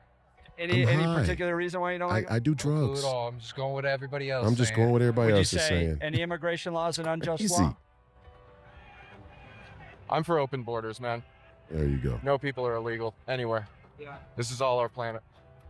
And do you think that would work out well for America to have open borders? Whatever would happen would happen. Oh, there you go. Question, do you have locks on the doors of your house? They don't really work. I mean, if anybody came into your house, would you ask them to leave? No, I'm done with this. Y'all got your helmets and masks. Are you expecting a feisty night? Stay away from us. No? You guys want to talk about what you expect tonight? I don't speak to Zionists.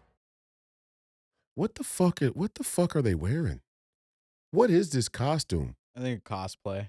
Oh, it's tactical. It looks cool. That's not helping you, dude. I mean, what the fuck? Like, first of all, okay, if you want to go paramilitary revolutionary, this ain't the outfit. I mean, I'm talking about the outfit. No, seriously.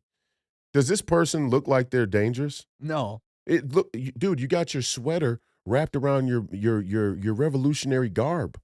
You got your sweater tied around the waist of your revolutionary garb. What the? I mean, and you got a wearing COVID soft mask. sneakers. You got a COVID mask. You're bringing a COVID mask to the revolution. What a fucking pussy! I mean, these people are fucking ridiculous. And I'm supposed to seriously. American men, classic, traditional, sort of rugged individualists, get it out of the mud, tough athlete, sort of macho, masculine American men are supposed to follow these fucking people. Now you're starting to understand what went down after George Floyd died, right? Because I was trying to educate people in the community on real important political issues. Say, hey, everybody wants to come together, talk politics. Fine by me. It's a perfect time for us to talk about the Federal Reserve and how money works, which, by the way, is still fucking crushing you in the wake of everything that's going on all across the country. The way the money works is still crushing you, and most people have no clue about how that part of the system operates. But people like this were telling me, you need to work with the LGBTQ. You need to work with this activist group or that act. I don't want to work with you people.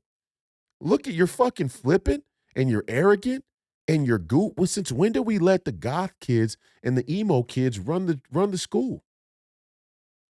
I'm sorry. I just come from an era in the 90s where the goth and the emo kids, they hung out with themselves. That's just what it is. They ate lunch together by themselves. You didn't hang with us. You damn sure weren't going to come to my fucking lunch table and tell us what we were going to be talking about. They wouldn't even try it. This is how you know that the black community itself has been hijacked, culturally hijacked by what used to be the emo and goth movement. Now it's woke. And that's why they dress the same way. It's all black and dark and, oh, woe is me, doom and gloom, and, fuck society. They're nihilists. They're anarchists. They hate their lives so much they can't see any beauty in what America has achieved or what America is. And then they're so nihilistic, they don't really want to deal with the actual problems of America because that would be too much for them. That would be too much responsibility. So it's almost like they pick a bullshit issue on purpose so they can keep this whole little cosplay in the abstract. And I mean the people who are kind of just putzing around out there as extras. I know there's a organized, a sort of militarized operation to really weaponize these people and set them off on society. I'm not talking about them. I'm talking about these folks where you go up to ask them a question and they're just kind of like, yeah, I'm for open borders. Open borders. Why, I don't know. The locks on my door don't really work. The locks on your door don't work? They do work. They stop a person from being able to come up and just turn the knob and come on in. What the fuck are you? What do you mean locks don't? I mean, we're living in that type of schizophrenic reality. Yeah. The locks don't work? Of course the locks work. Some people have locks that don't work, where it's like the lock won't latch. Yeah, but what are you going to do if someone still comes in? It's such a... I mean, these people are high. We can't follow these people. Let's go to the next clip. Last one of the protest stuff. Okay. Yeah, murder's bad, right? Yeah, murder's bad. Yeah, murder's bad. You're out of breath and you're crying, so collect yourself. Because you have no taste for people of color who die every day in different countries. Big Yapfest. I do. I didn't like his takes. You have no empathy. It shows. You're just like empathomanic. There it was. You have no empathy. You're justifying murder. Yes, you are. You're just like the people. You're just like the people you wanted to. Your homie dead. Fuck your homie dead. Fuck your homie dead. He got shot in the head. Fuck your homie dead. For saying this. Evil is real, people, and it kind of looks like that. Evil. Evil. Murder is bad. She is evil. No.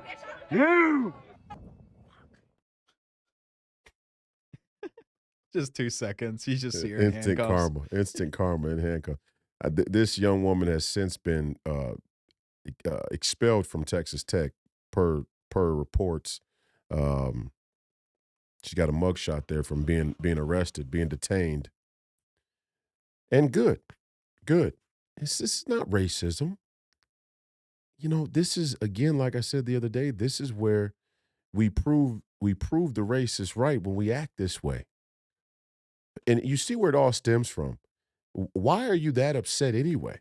Why are you almost in tears on a college university talking about politics? Why are you almost in tears on a college campus talking about social issues or culture? You're a snowflake. You can't deal with the responsibility of dialogue, of conversation. I'm crying.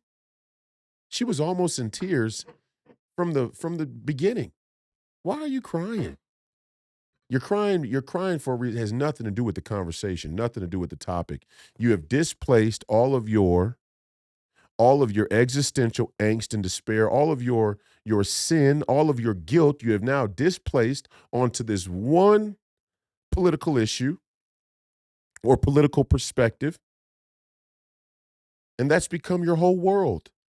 And it's one vicious cycle, one vortex of manic depressive and pathomania. Manic depressive empathy. And she right away, she says, you have no empathy for black people all around the country. You have no empathy for colored people and what they've all been through. No, I have no empathy for you. I have no empathy for you because you're on a college campus. You know, you got a brand new set of headphones. You look like you're reasonably dressed. Hair looks clean. Hair looks pretty clean. You look pretty full of yourself. You feel real important. Yeah. So important that you kind of throw away with any type of social decorum, but then you want everybody else to, to put you on a pedestal and kind of and think about your emotions about other issues they don't even know about. Just we should all know how you think. We should all be synced into the way that you think about things, or else we're doing some harm or violence against you. Fuck you. And you know what? I'm just going to be real honest. A lot of these young fucking women are being brainwashed like this. They think that the world revolves around how they feel inside their head, which is a classic categorical definition of narcissism. Classic narcissism. The whole world revolves around how you think, what you feel at a given moment. She breaks out into a song. She like freestyles a rap about Charlie Kirk dying. Why are you so emotionally invested in Charlie Kirk dying in the first place? You have a displaced sense of cultural identity. And it's damn right that they arrested you. And they need to admit you. You probably should be involuntarily admitted into a mental health facility. Because Lord knows these are the type of women that will falsely accuse a man of raping them. Yeah. I mean, she got confident over time because at first it's tears, and then she got arrested because she touched his hat. Right. You know? So the progression towards violence, right? There's a progression towards physical violence. And, imagine her being your girlfriend. And she's a big girl, too. She wasn't little, okay? So imagine her being your girlfriend and you two are at home together and you looked at some girl the wrong way out at dinner and she attacks you, right? And we know whoever her boyfriend, if she even has a boyfriend, maybe not, but girlfriend, and we know these lesbian relationships are more violent than male-female relationships. In fact, lesbian relationships are the most domestically violent relationships out of any pairs in America. Lesbians are the most violent with one another, which tells you when there's not a man, the physical difference of a man there to control things, then shit gets way out of hand quick. And this situation is a prime example. And these are young women all across college campuses in this country, across college campuses all over this country. This is a problem. And this is why when I said women have gotten mouthy, and they used it as an example of how the MAGA movement are misogynist. We're not misogynist for observing the pattern that young women who act like this tend to come from indoctrination camps, whether it be their own communities or whether it be universities. Let's play the next clip.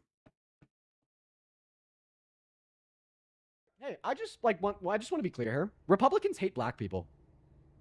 MAGA hates black people, right? So if you're watching this and you're a black person, MAGA hates you. Yeah, of course. They hate you. They loathe you. They despise your existence. Republicans are more willing to despise you for your existence if you're a black person watching this than they are willing to give one intellectual reason why Donald Trump is a good president. Again.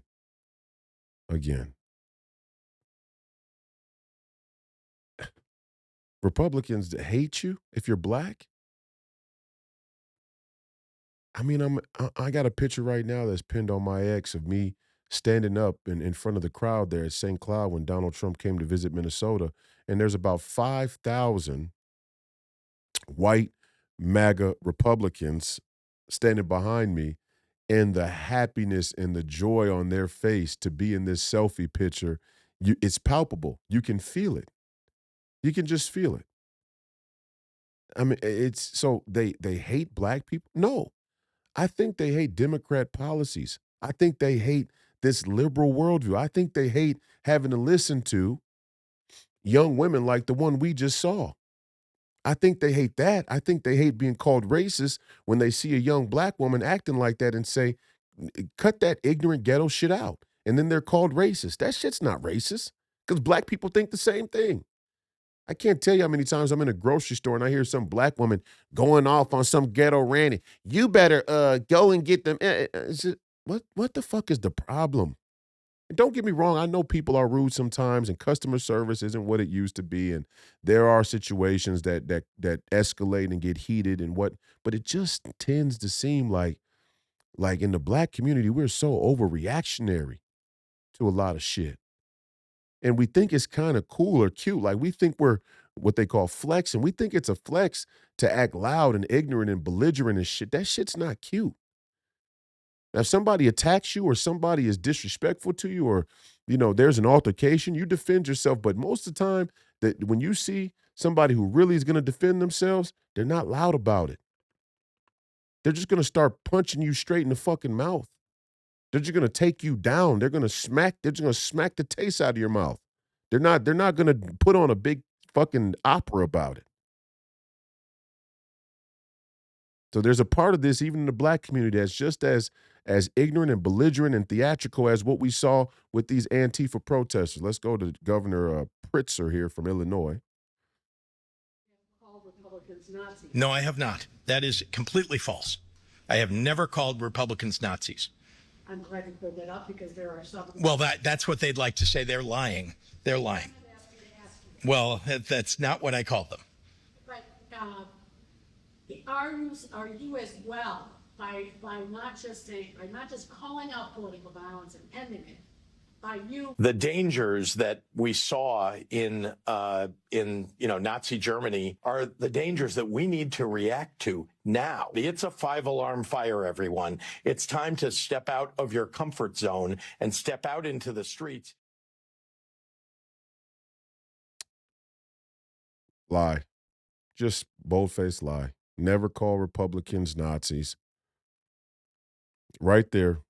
Yeah, maybe he tells someone, and this is part of the problem with these people.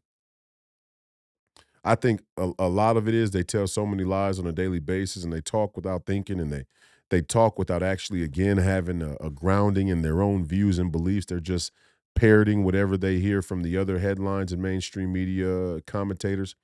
I think some of these people actually forget the shit that they say. I really do. That's about half of them. The other half of them know exactly what they're saying, and they're just fucking liars. And I'm glad that the country, out of everything that's happening, I am so glad that the country is finally getting a look at how these people operate. Let's go to the next clip. Immigration is not a right guaranteed by the U.S. Constitution to everyone anywhere in the world who thinks they want to come to the United States. Immigration is a privilege. It is a privilege granted granted by the people of the United States to those we choose to admit. Many American workers do not have adequate job prospects. We should make their task easier to find employment, not harder. Right. Black woman from the Democrat Party talking about immigration. If that's true, maybe she was a Republican. I'm not sure, but they certainly don't want to bring this black woman back up. They certainly don't want this black woman to be, at the forefront, or her memory or the things that she said to be at the forefront.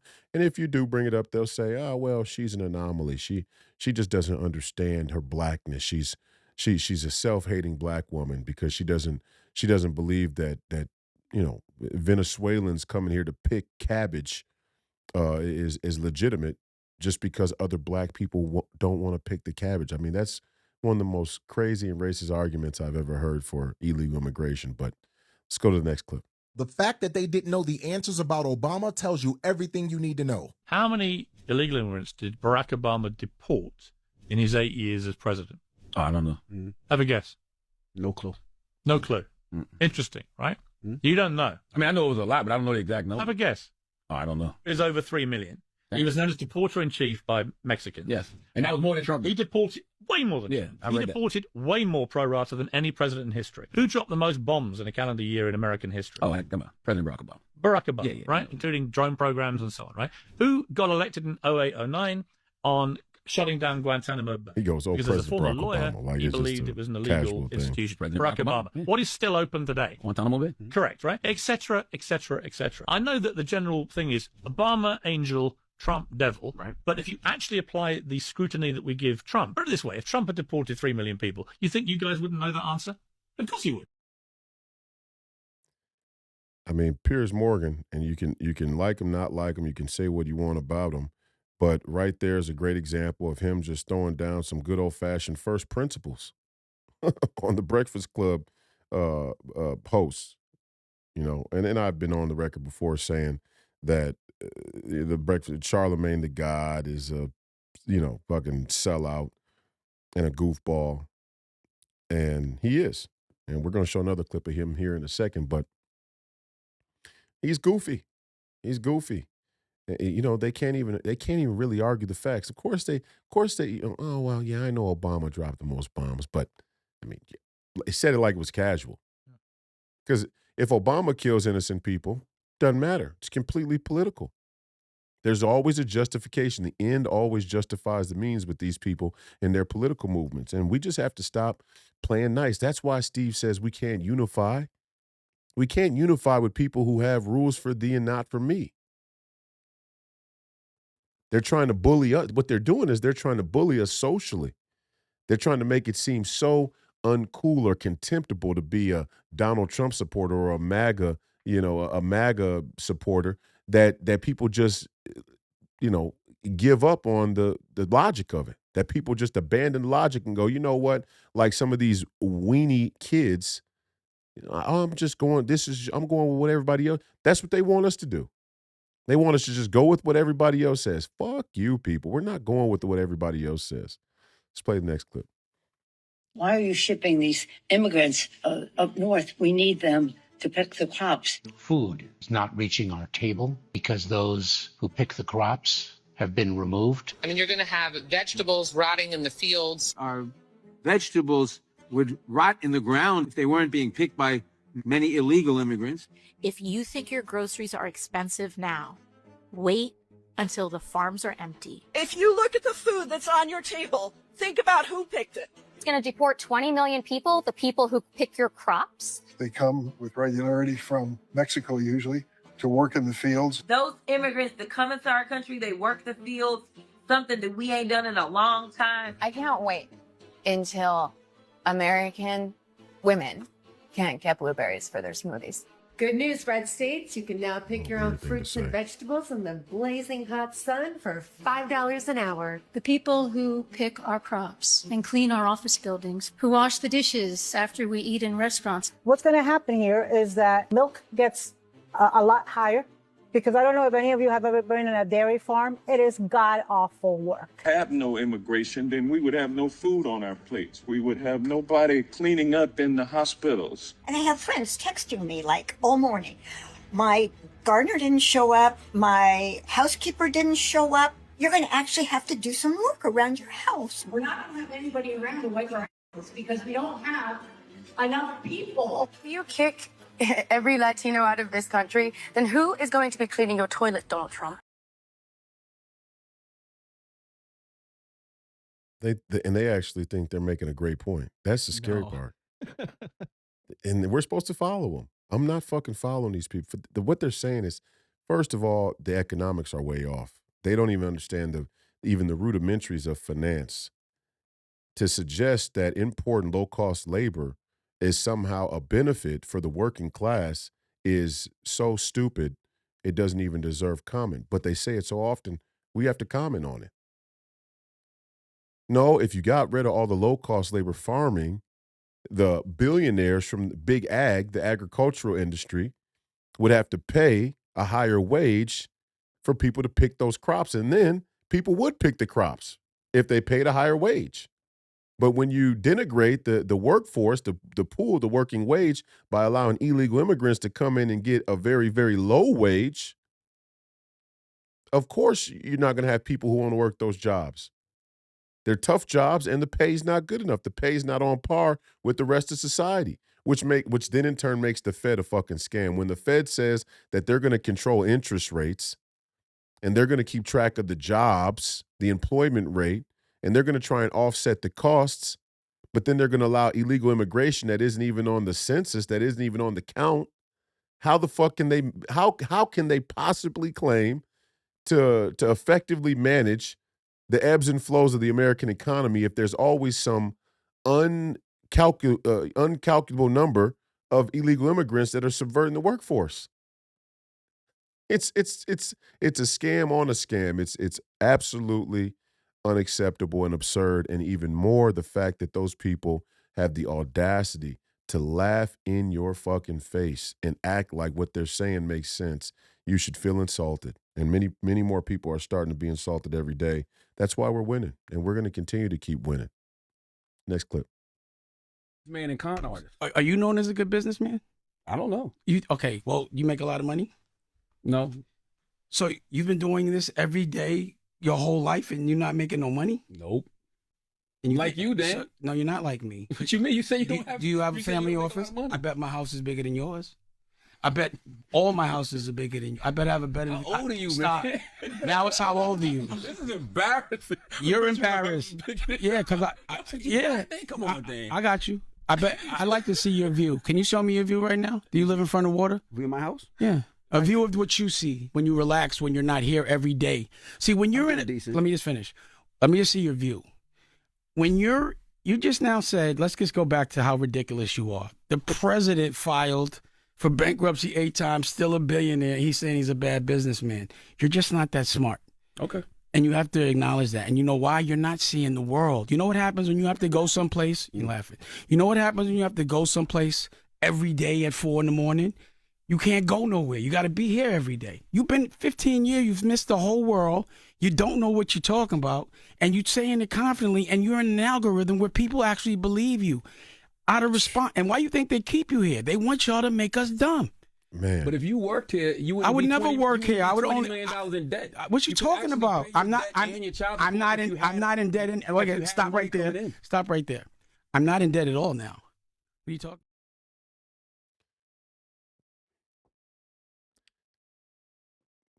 Record executive Dame Dash throwing down on the Breakfast Club.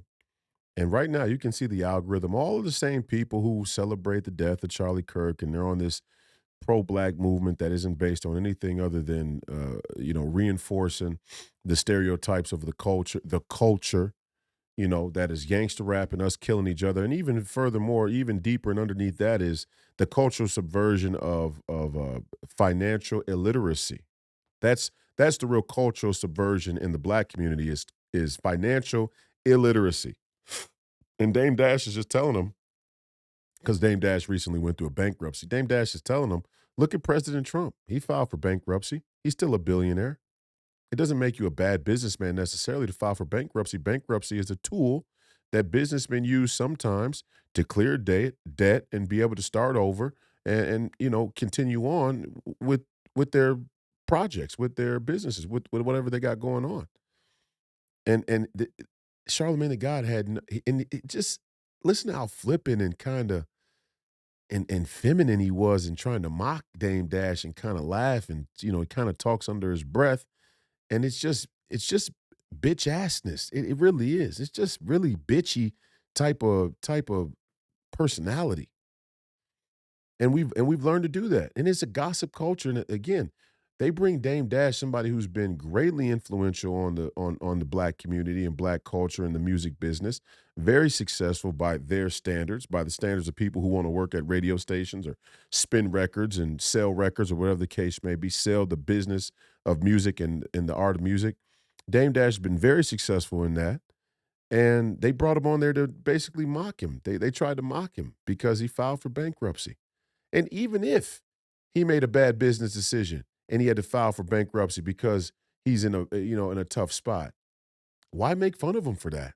Our entire country's bankrupt. In fact, how dare you try and make a sly comment about Dame Dash filing for bankruptcy when you told us to support a president and a Democrat Party, or let's be more accurate, a mainstream permanent political class and uniparty that's bankrupted the entire country. The entire fucking country is bankrupt. See, this is where they take one black person, one black man, and they make him the ire of their joke. They make him the ire of their mockery in order to distract from the fact that they don't have a good strategy to tell you about which way is up or down when it comes to politics, when it comes to culture, when it comes to society or the community. They can't tell you what to do, how to fix this shit. They spin you in circles and they wait to find one black man that they can joke on enough to make them feel better about themselves. And Dame Dash is just cutting straight through the noise. He's going, you're just dumb. And I love when Dame Dash said at the end, you're in an algorithm where people are actually listening to you and they actually think the shit you're saying is true and real. And they keep you here just to make us stupid. Damn, it don't get no more real than that. That's a black man telling the truth. That's a black man that could help black America out of the problems we're in just from being that real. The reason they keep you fools here, the reason why we see you so much, the reason why your show is successful and there's a lot of traffic is because the algorithm is smart enough to reward the content that makes and keeps black people stupid. And there are many black people out there that will have more intimate knowledge and more to say, more of an opinion, more passion about the shit they heard at the Breakfast Club than what's going on at their kids' school. And that's why they didn't know that the drag queens were in there for story hour, because they're listening to Charlemagne the God. Next clip, we got Dame Dash again. I don't think you're a proper representation of the masculine black man. You know what I'm saying? I don't think you guys are. I'm listening. Okay. Like, your OG is Wendy Williams. My OG is sitting right here. You see him? Mm-hmm. And I'm going to tell you why he's my OG. Because he killed anybody or any of those things. He just taught me how to be a better man. Wendy got my OG. Can you That's stop? funny, though. Can you stop? Wendy Williams is your OG. Wasn't she your boss? Yeah, at one point. So she was your OG. She put you on, and you should give her grace. And you should also give her grace out of respect. Oh, because we have different trauma. Like, we're different. Like, I'm not the kind of guy that would, like, I'd rather get my ass whipped than run. But you're proud that you ran. Yeah. I'd rather get my ass whipped. And it ain't no disrespect, but I kind of think you're gay. You just act a little gay. You got a problem with gay people? Not at all. I've got a problem with people that pretend they're not gay. So let me tell you why. But what if Let me tell you why. You're gay. This is hilarious. So what I'm saying is, you might, because you started in gossip, which is, is very feminine. Yeah. And you want people to listen to you, and that we want people that represent masculinity, because men need to be doing what they need to do as men. They don't need to be worried about girl stuff. Do you think he's masculine? Would you want this man around you if 10 guys jumped you? he'd run, and you'd have to run with him. I like my women to feel safe when they're around me. I don't tell people and I'm not saying that's your way, but you're just not masculine. I've seen him run. I looked at a whole reel of, there's like a thing that says how many people bark. There's stuff that how many times you talk about other people's genitals. You real masculine men don't do that. You said that some guys was throwing you kisses because they liked your paws butt, and you went back. That's gay. Why do you have such a problem with gay? I don't have a problem. I have a problem with you. Wait. No. Yeah, that is why I pause. There's a lot of people like you. There's a lot of people like you that are gay that pretend they're not. Black men can't be gay. Black men that are gay should say they're gay. Well, I'm not gay. You are. You're gay. Anyway. Now let me talk to you. Let me ask you. Let me say this. You acting like a girl. You move like an old auntie. You an old Harlem auntie. I could punch you right in your face like a grown man. I won't, and you won't do shit. See, Dame, this is with the Chatty Patty. So just so you know, because I knew you was gonna say. Nah, I've seen you run. That's it. I've seen you. I'm not saying I will. I'm saying no. Then your version of respectful is different than mine. We were on the street right now, and you were talking like that. I would have fucked you up. But I'm not gonna do that. Nah, I wouldn't have got beat up. But I wouldn't have got beat up. Let's end this. So let me say one more thing before I leave. And you know, and I put that clip in there. Is that the last clip? We have a couple more, but we are at 2 hour mark. Yeah, we're gonna try and wrap it up here in about next 10 minutes. But I want to talk about that clip specifically. We don't. What's left here? What clips we got left? We got a couple more just to show these masculine men. Yeah, we'll just roll through those. But I want to talk about this Dame Dash clip because it's important. Just like we have to distinguish between, mental health struggles, common everyday mental health struggles, mental illness, severe mental illness, and the evil and demonic. We also have to decipher between masculine confrontation and aggression, and violent sort of self-destructive hatred. There's a difference, right? And I had somebody text me the other day. They said that with this shooter and this other shooter from the Catholic school, what keeps psychopaths at bay, what keeps psychopaths in check, are highly disagreeable, aggressive men with some sacred honor. Men who have sacred honor that are highly disagreeable and aggressive keep the psychopaths at bay. And we have all but neutered the highly disagreeable, aggressive man in our society. Guys like me, guys like President Trump, guys like Steve Bannon, guys like Charlie Kirk, guys like Dame Dash. And there's a reason why Dame Dash probably isn't being let in as many doors as he once was, or as he maybe should be, deserves to be for, talent's sake. There's a reason why, because he's highly disagreeable and aggressive in a healthy way. And there is a healthy version, because while I do understand that the danger and the violence that is broken out in the black community, the decay in the black community, I honestly think that the black community would benefit if there was a stronger and more prevalent culture of fights, of people fighting each other versus people shooting each other or stabbing each other.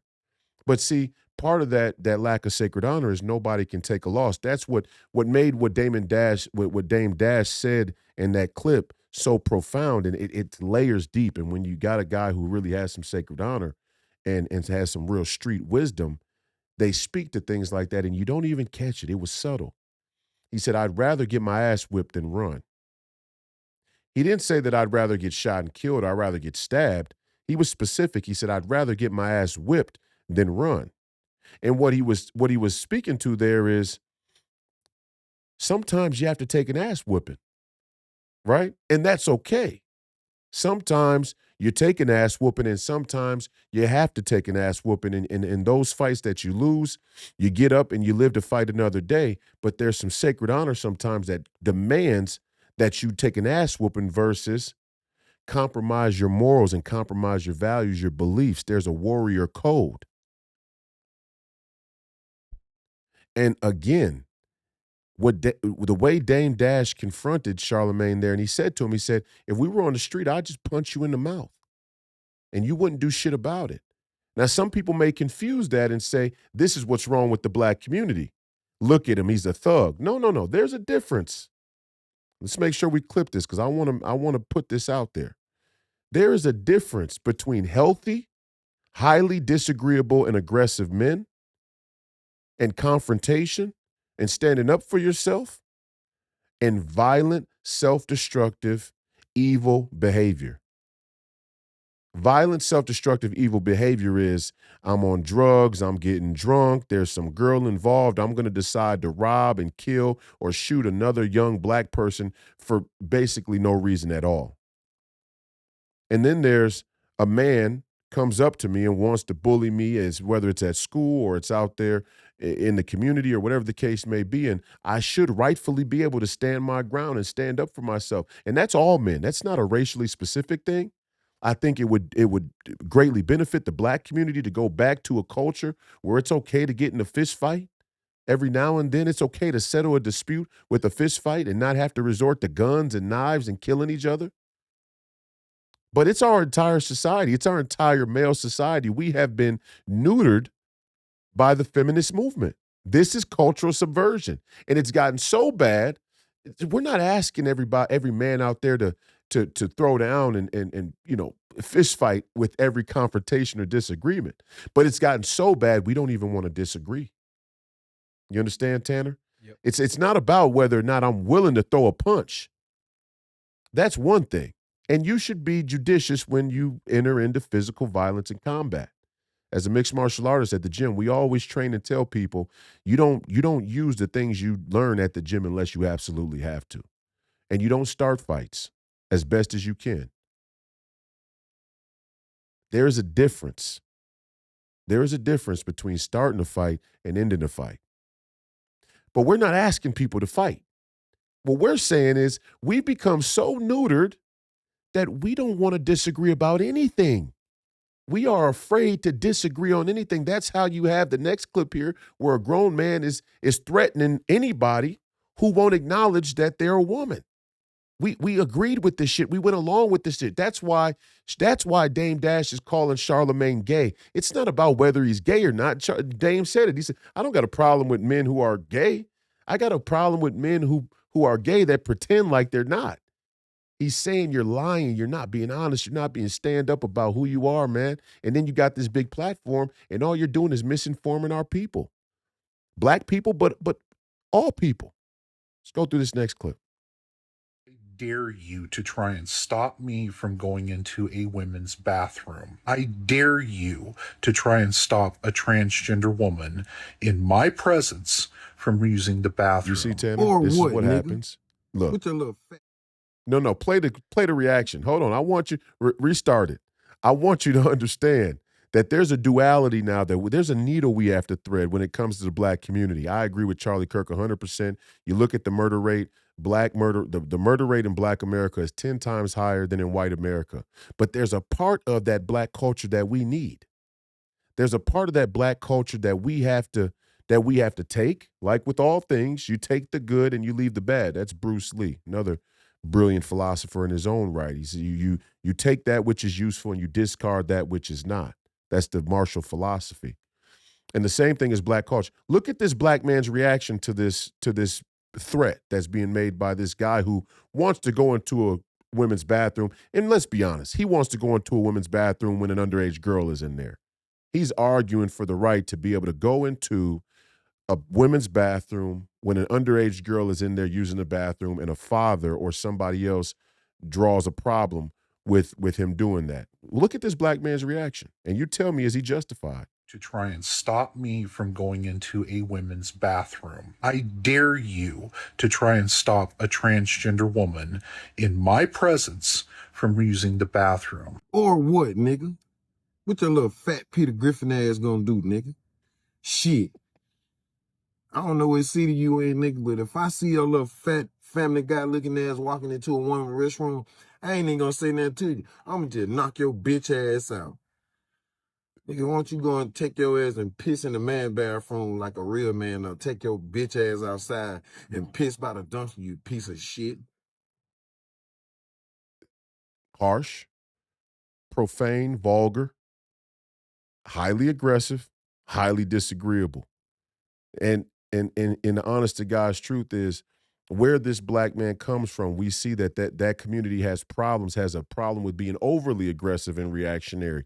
But some of that we need. And these are the black men that are just waiting to stand up and save this country, that are waiting to channel that aggressive energy into something that resembles sacred honor.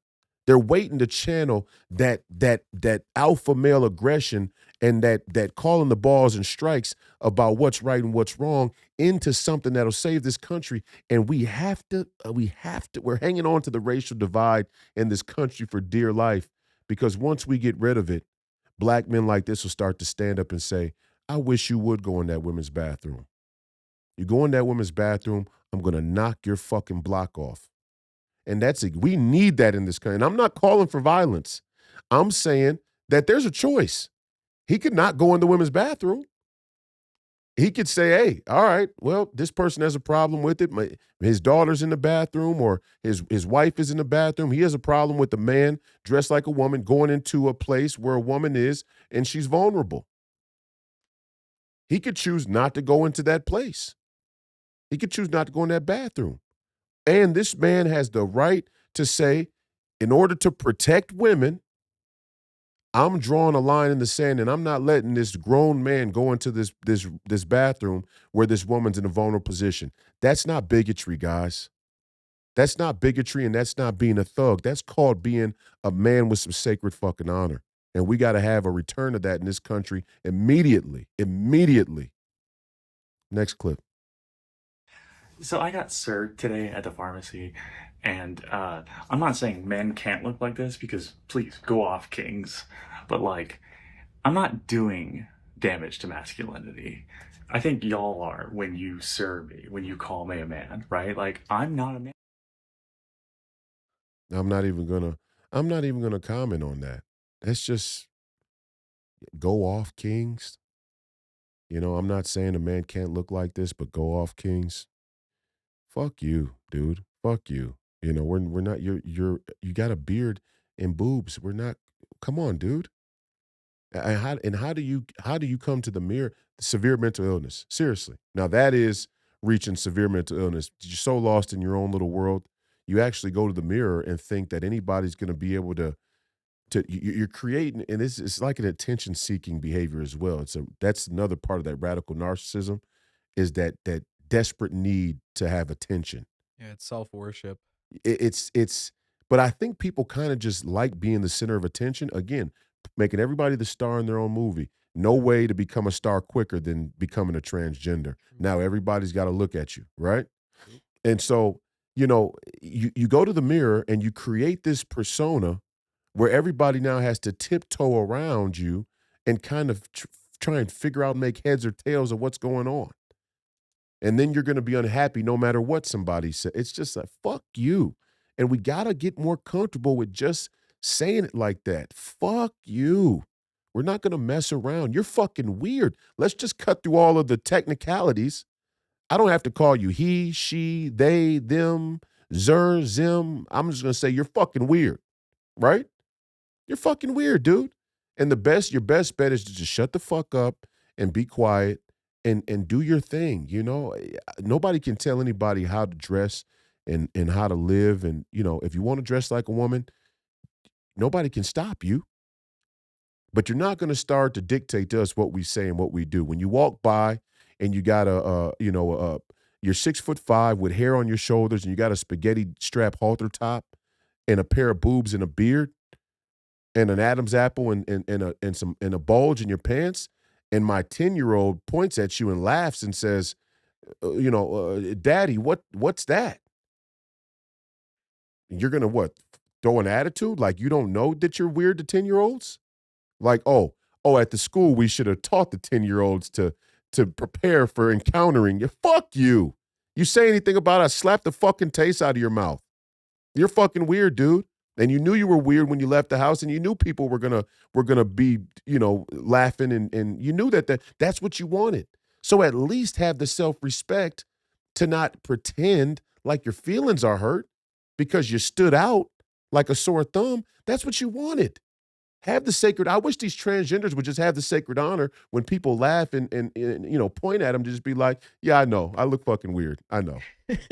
Wouldn't we all like them more? Dude, yeah. Wouldn't we all like transgenders more if they had the sacred honor when somebody pointed at them and laughed and kind of made fun of them? They just went, yeah, I know, I look fucking strange. I know.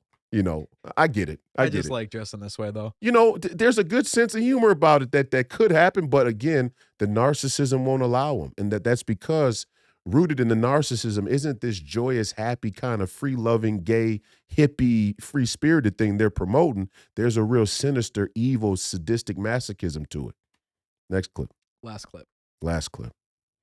Non-binary, my pronouns are they, them. I am non-binary, my pronouns are they, them. For example, they are a great art teacher. They taught us how to draw a stitch. It is super important to get our pronouns right. If you do make a mistake, I will politely correct you, no worries. There you go. Pause. And this, there you go. It's right in your schools. It's right in your schools, and it's a black woman. It's a black woman who at a moment's notice will conflate her race with her sexual identity and preference and use that as a cudgel to prey upon your children and try and indoctrinate them into something that is not normal. And that is the moral of this story. That is the moral of the Charlie Kirk. So all of these people who are saying Charlie Kirk didn't like black people, Charlie Kirk's a racist, he's a bigot, Charlie Kirk this, Charlie Kirk that.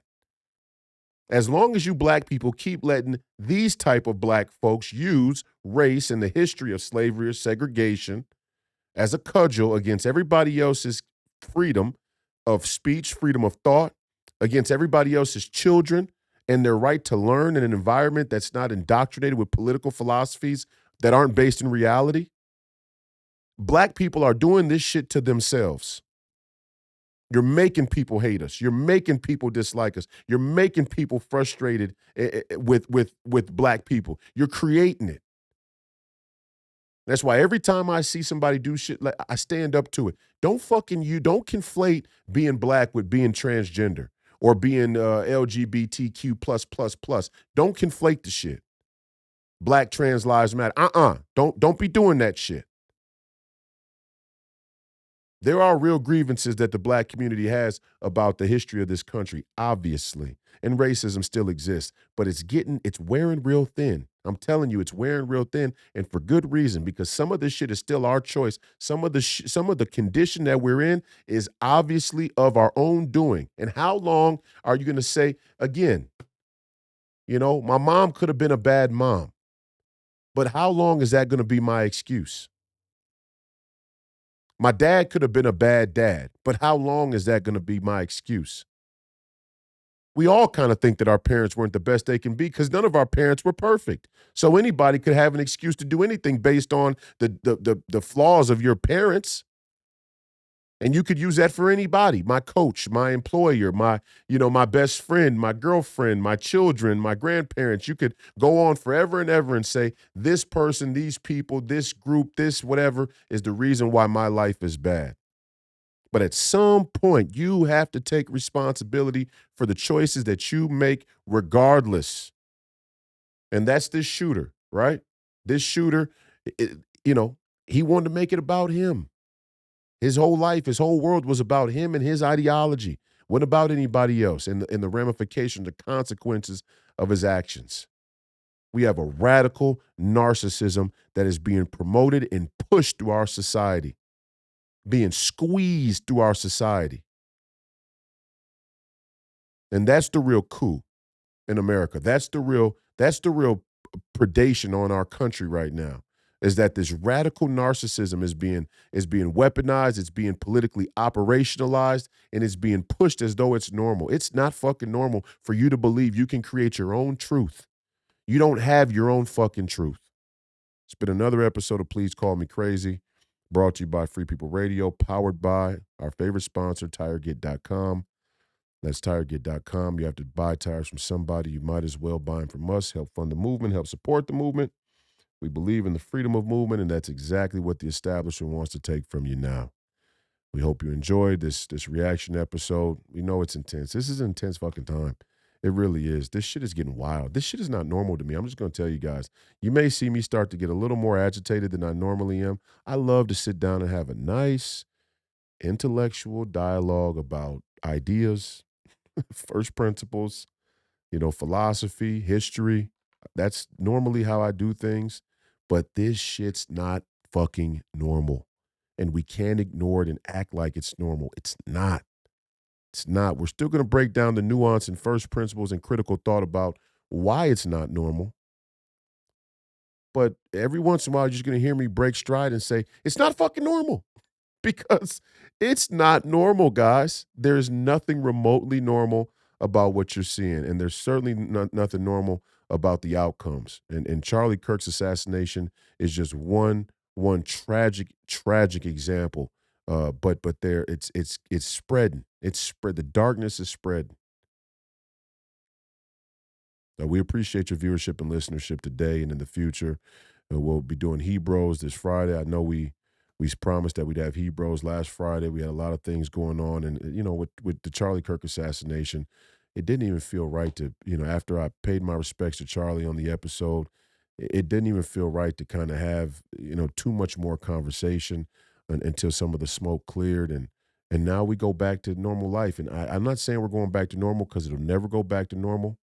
This assassination, I think, has changed the country forever. You saw the flood of people to Turning Point, and if you're out there, Turning Point USA, you're out there on those college campuses, there's been a flood of people to Turning Point. There's been a flood of people to Charlie Kirk's social media, and his content is everywhere. You're seeing his message spread further than ever before. He will be even bigger in death and martyrdom than he was in life, as sad as that is to say, but it's the truth.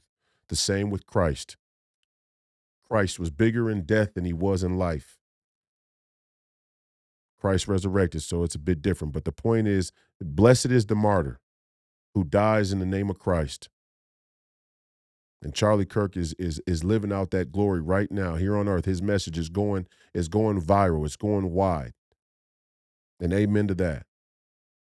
You could say Charlie Kirk's racist if you want to. You can say Charlie Kirk's whatever you want to say, but you can't argue with the facts. And those of us here that still have some sacred honor, we're not going to allow you to use black skin, to use cultural wedge issues, to use Charlie Kirk's memory or legacy or Donald Trump or anything else to push this bullshit.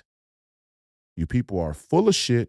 We see you're full of shit, and we're about this close to being done with the nice play. In fact, I think the moment's already passed. We're just getting ourselves organized to figure out who our real enemy is.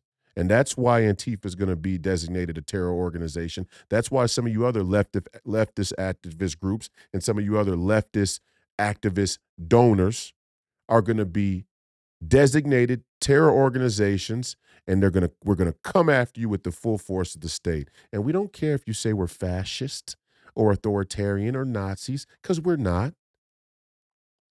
We're just not going to sit here and allow these baseless realities to become the norm, and these people who are so narcissistic, they think they can create their own world, consequence-free, and we're all going to cower underneath the shadow of it. We're not doing it.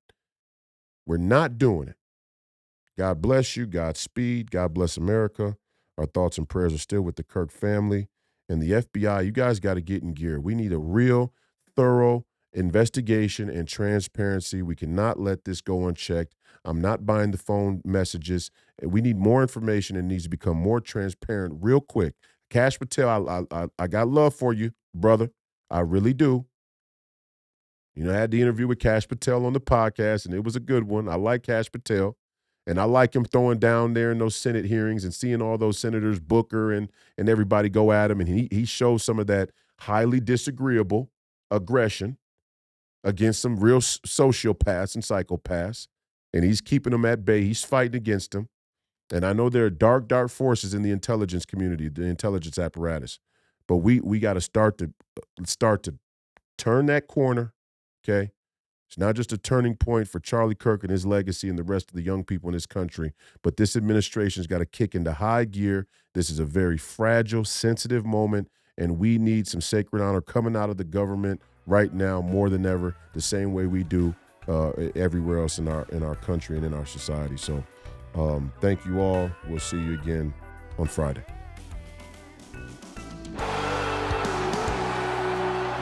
Everything's up on the bar. We're all in.